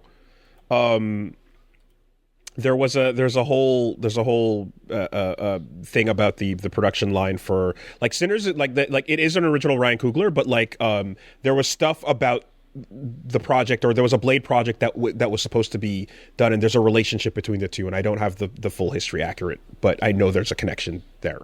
The important thing is that there's a connection between Microsoft and you no longer working at Microsoft anymore.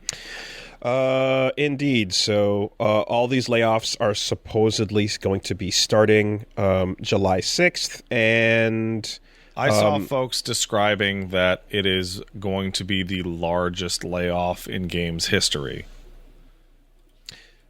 By the numbers? By the numbers. Okay. I think so what we need to see at the end, because a lot of this rumoring has been pretty much confirmed at this point. Not everything is going to get canceled. Some things are trying to see if they can, again, spin off, merge, resell, or survive in other ways by clawing their way out of there. Let's see who can survive the culling, but anyone that can't is obviously just fucking done. I've also been just hearing about how like this getting hired in the industry at this point is like becoming. It was already pretty bad. It's been that way for the last couple of years, and now it's becoming like not just impossible, but like you're not seeing people that are not like 20-year veterans on teams anymore because only the most senior people are the ones left in a lot of situations, in a lot of studios cases. So cool. It's so Activision. I don't know if you remember, but people joked about how Activision Blizzard was bought by Microsoft, and that it was going to parasitize Microsoft and absorb Microsoft into itself. Sorry, Xbox, and become Activision Blizzard Xbox. That's actually happening. And all the debt and all the and all your losses. Yeah. Sure. Get caught. It's crazy. Get bobbied.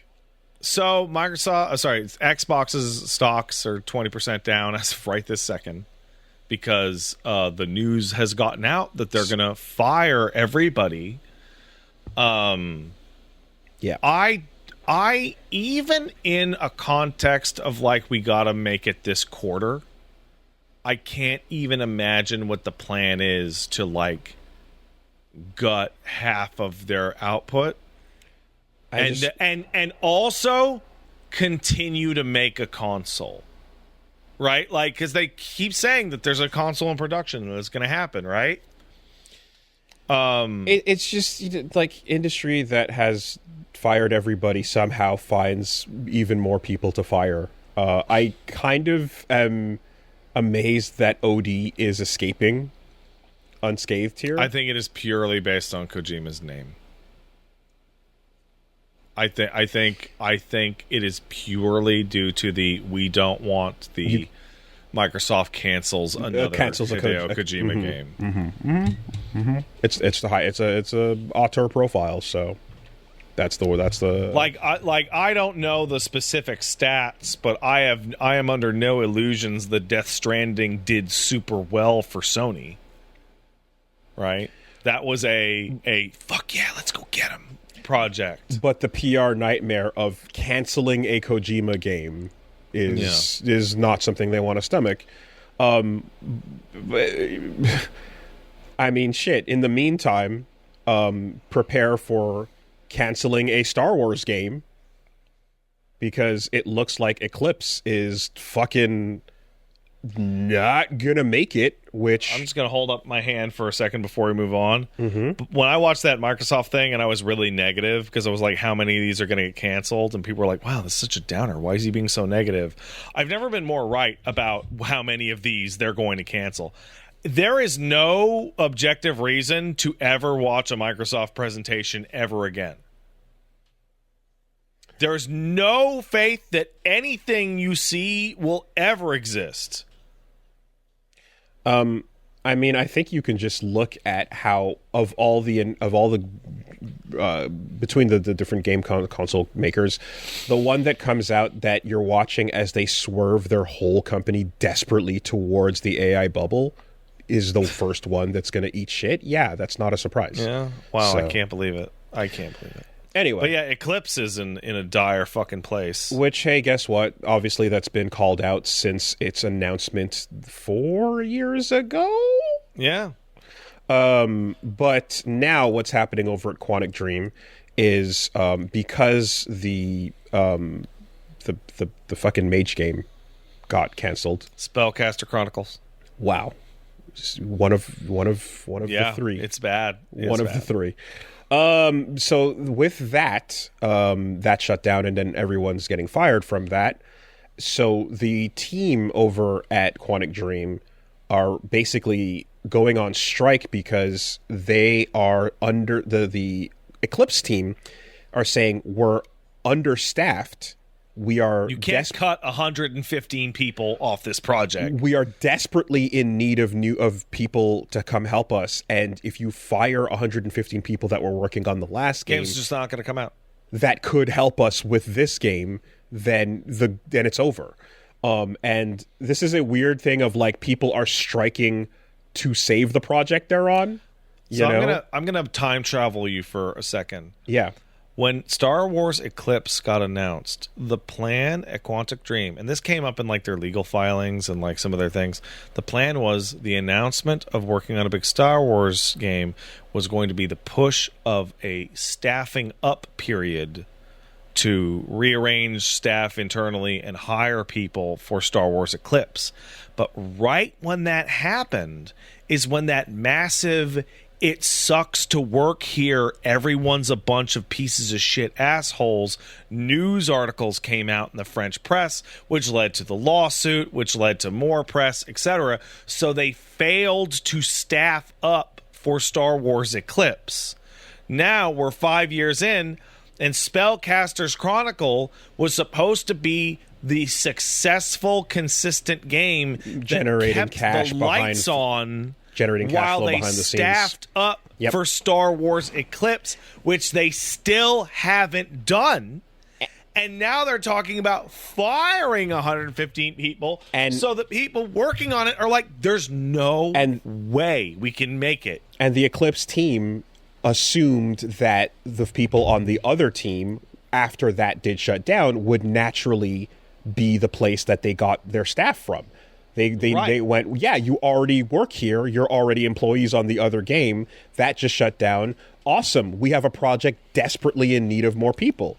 And it turns out, no, that's not what's happening. They're letting them all go. So now you have this situation where the staff is like, they care about the survival of the project more than the people in charge apparently do.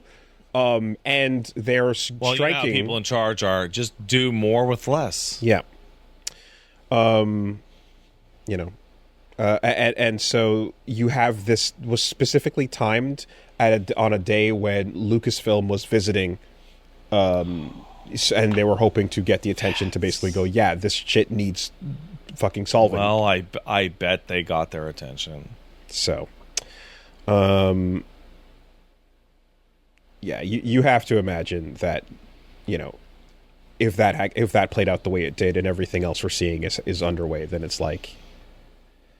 Do you remember when we had a whole conversation in 2021 about how Star Wars Eclipse was never going to come out? Yes, the thing is just like... the thing is ultimately, though, is just like, so now with these employees saying this stuff, the only question is, how much exists?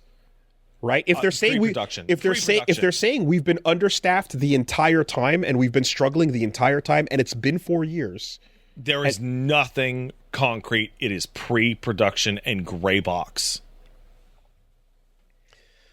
Man,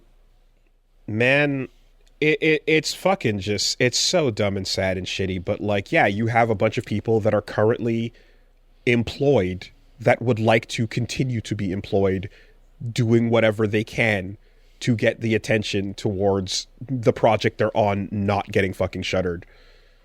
Anyway, so that's all good stuff. We'll have more information for you next week about shortly. The Microsoft layoffs. Most certainly. And then I guess just in terms of some quick other shit shows, fictional or otherwise, they announced a Persona live action Netflix TV show, and wow, that's gonna be dog shit. I can't even give it the One Piece benefit of the doubt on this. There's no version of this. Shit. There's no version of this show that isn't absolute trash. It can't not suck. It can't not suck. I have a version of the show that kicks ass though. That you film it like it's the 90s and you have all the actors that are in high school be like 35 years old. You know what I'm talking about? Yeah, the super aged up weird American TV show style thing where everyone's way too old and it's really uncomfortable, and why you dress that way, fellow kids. Mm-hmm. Yeah. No, I just like you. Even if you, what are you gonna do? You're gonna do CW kind of like relationship drama. It's Persona live action. It's done. There's nothing you can do to make it like it's. I can't wait for a bunch of Americans to depict stand battles in live action. Can't wait for it. You know, like, look, I know this is not the world where you would get a feature-length, creepy, animated SMT film. I know this is not that world, right? That would be too cool. You gotta do shit like this instead. But when looking at the names, the noise. Yeah, there it is. That exhale. That's the one. So I'm like, okay, what are the names? What are the names? Who's doing this? What's happening? The current slate of the people working on it includes they're working on the live-action Tomb Raider series, and they're also working on the live-action Life is Strange series, so good stuff coming for you. Yeah, it just... Netflix hasn't said nothing to comment on. Like, those are the only current things that we're talking about, like they're also working on, is a live-action Tomb Raider and a live-action Life is Strange. There's no way this isn't the dumbest piece of shit you've ever seen. I can't believe they greenlit this shit. Anyway, whatever. Get that anti-bag, Sega. Do what you gotta do. Yeah, let's do it. That new trailer for Cyberpunk Edgerunners 2. Awesome. It's a tone trailer, tells you nothing about what's going on, and that's great because all you need to know is that character is going to get fucked up. That character is actively fucked up as we're watching, and that character is not going to make it. That's it. That's all you need to know. It's a really interesting like idea. Like the very first trailer is like that motherfucker's gonna die. Like, you see that one right there? That one? Wipeouts. Big wipeouts. Oh yeah. Film it. Get that camera going. And then what happens when the camera drops and it turns the other way around? You're fucking cooked, bro. Sasuke haircut? Nah, man. And then the other one is like in the process starts the trailer going cyber psycho. Like, yeah, it's I love that we don't know what the fuck's happening. We're just looking at more characters eating shit in Night City, and this has all anthology vibes going for it. New setting, same setting, new characters, new story. You know, awesome, love it, brilliant, perfect. And then there was just a little fun one about Baldur's Gate 2 co-lead designer was asked to make Baldur's Gate 4 after Larian declined. Having to compete against Baldur's Gate 3 would be insanity. I'm going to bring this up every single time. I don't think you can actually remake Baldur's Gate 2 in any modern context. It's too big. It defies your understanding of how large an RPG is in scope. That's incredible because you're not even coming at this from the point of view. Baldur's Gate 3 is out of the conversation. Which is the obvious to me. Like, what you really want to fucking go after that? Really? Yeah. No, the actual answer is like if you go into Baldur's Gate 2 and like do a lot of the most or all the content in Baldur's Gate 2, you're like, oh my god, they could never remake this. I remember a while ago, I think it was Sawyer was talking about like Pillars of Eternity 1, and they're like, is it going to be as big as Pillars of Eternity 1? As big as BG2? And he's like, no. If we did Baldur's Gate 2's amount of screens with like in 4K resolution, we'd have to pack it on like 2 Blu-rays of JPEGs. Like it's we're in FF7R territory then, is what you're saying. Yeah, no. It's too big. Okay. It's too big. And it's funny because like in some ways the thought of like not having to challenge the content part of it simplifies the matter because you just have to update what you got, you know? But they just went Lamau, LOL, no. Get the fuck out of here. Nah, bitch. Wizards of the Coast going, we're going to do Baldur's Gate 4, we promise. And then, like, completely failing to follow up with a single detail other than, here's the people we asked about it. And they said, Lamau, no. Yeah. Is the biggest ball drop possible. And they also mentioned, especially with Exodus being focused on, you know, so. Yep. Okay. Well, I guess Baldur's Gate 3 really was a fucking... It's a mic drop. That's a one and done. That's it. That's the only time. All right, let's take some letters.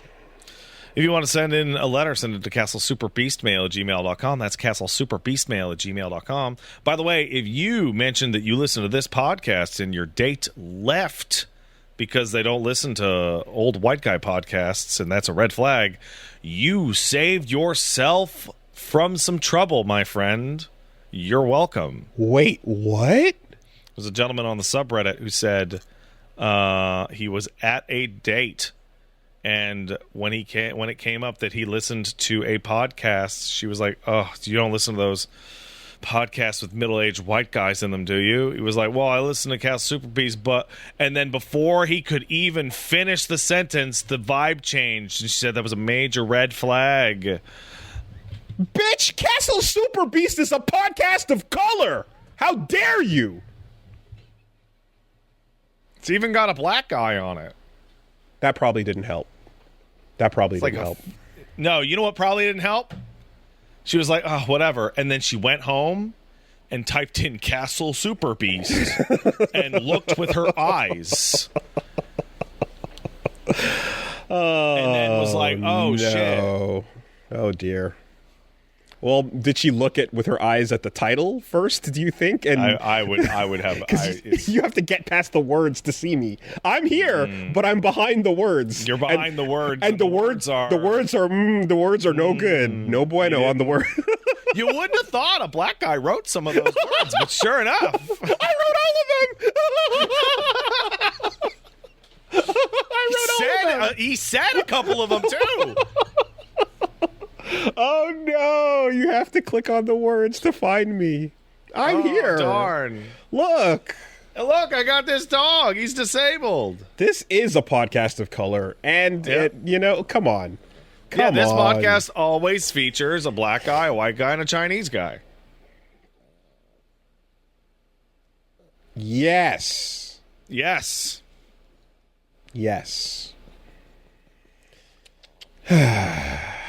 Well, hey, yeah, you dodged a bullet there, buddy.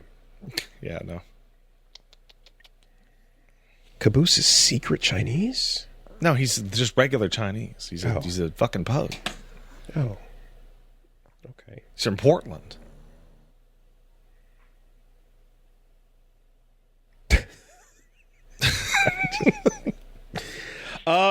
Okay. Unless you're telling me that Portland is secretly Chinese, but that's a whole different conversation. Well, no. When a dog is Chinese, I assume it's because the dog was from China or. Oh, he's ethnically Chinese. He's nationally American. Yeah. Okay. Well, that's what I'm saying. Like if you're talking about origin versus the actual nationality. Yeah. Sure. All right. Let's take one over here from Joker BP. We got time for one, so let's just do this one. The Squeenix Fake Out. Dear Woolenix and Final Pat Tensi, I recently remembered one of the most out-of-pocket misdirections I've ever seen from Square.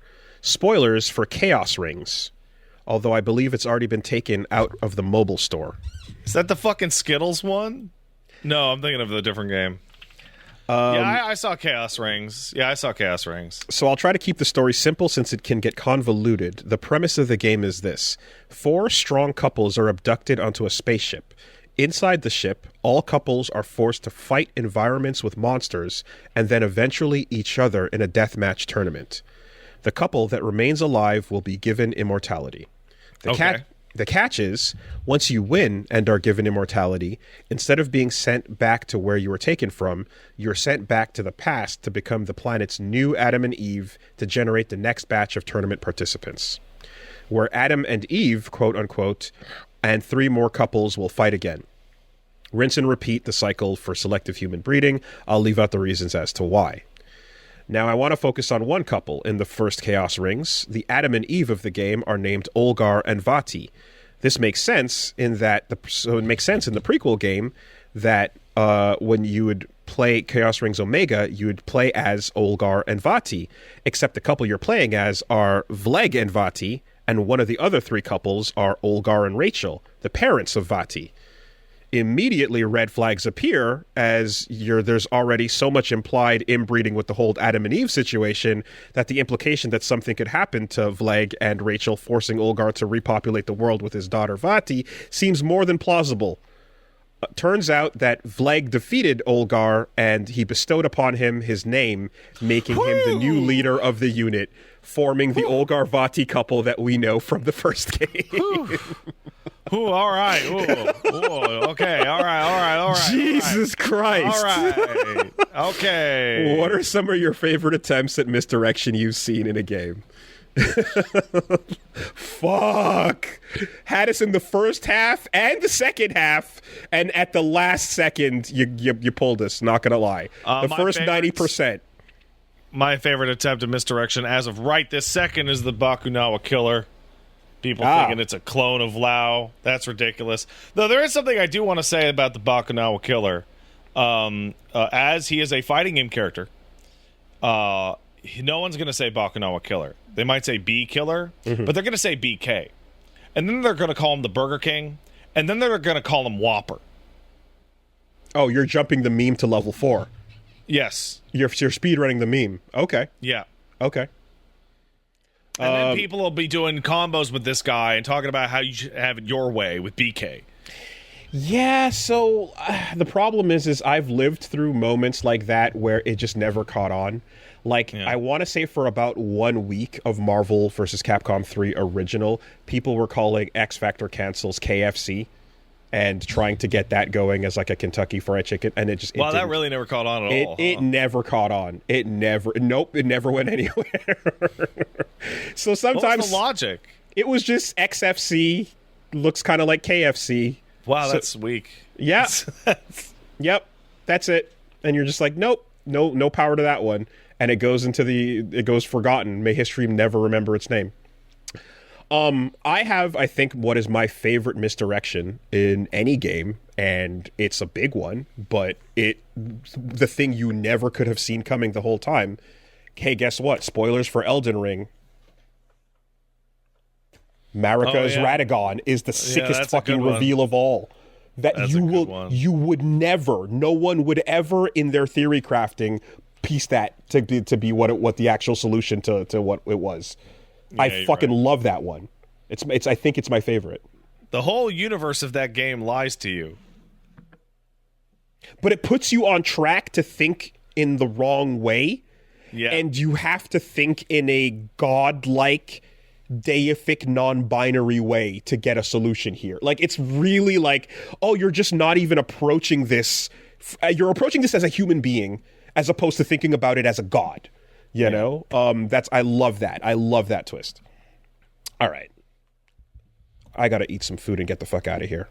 I gotta stream it in 40 minutes. And start editing immediately. So fun times for everybody. Take care, Have a good week, everybody. Hey, there you go. We brought you a 4-hour one. Stop fucking complaining, yeah? They're going to complain next week. They're going to complain for the 5. I know they're going to do it. Yeah, I know they will.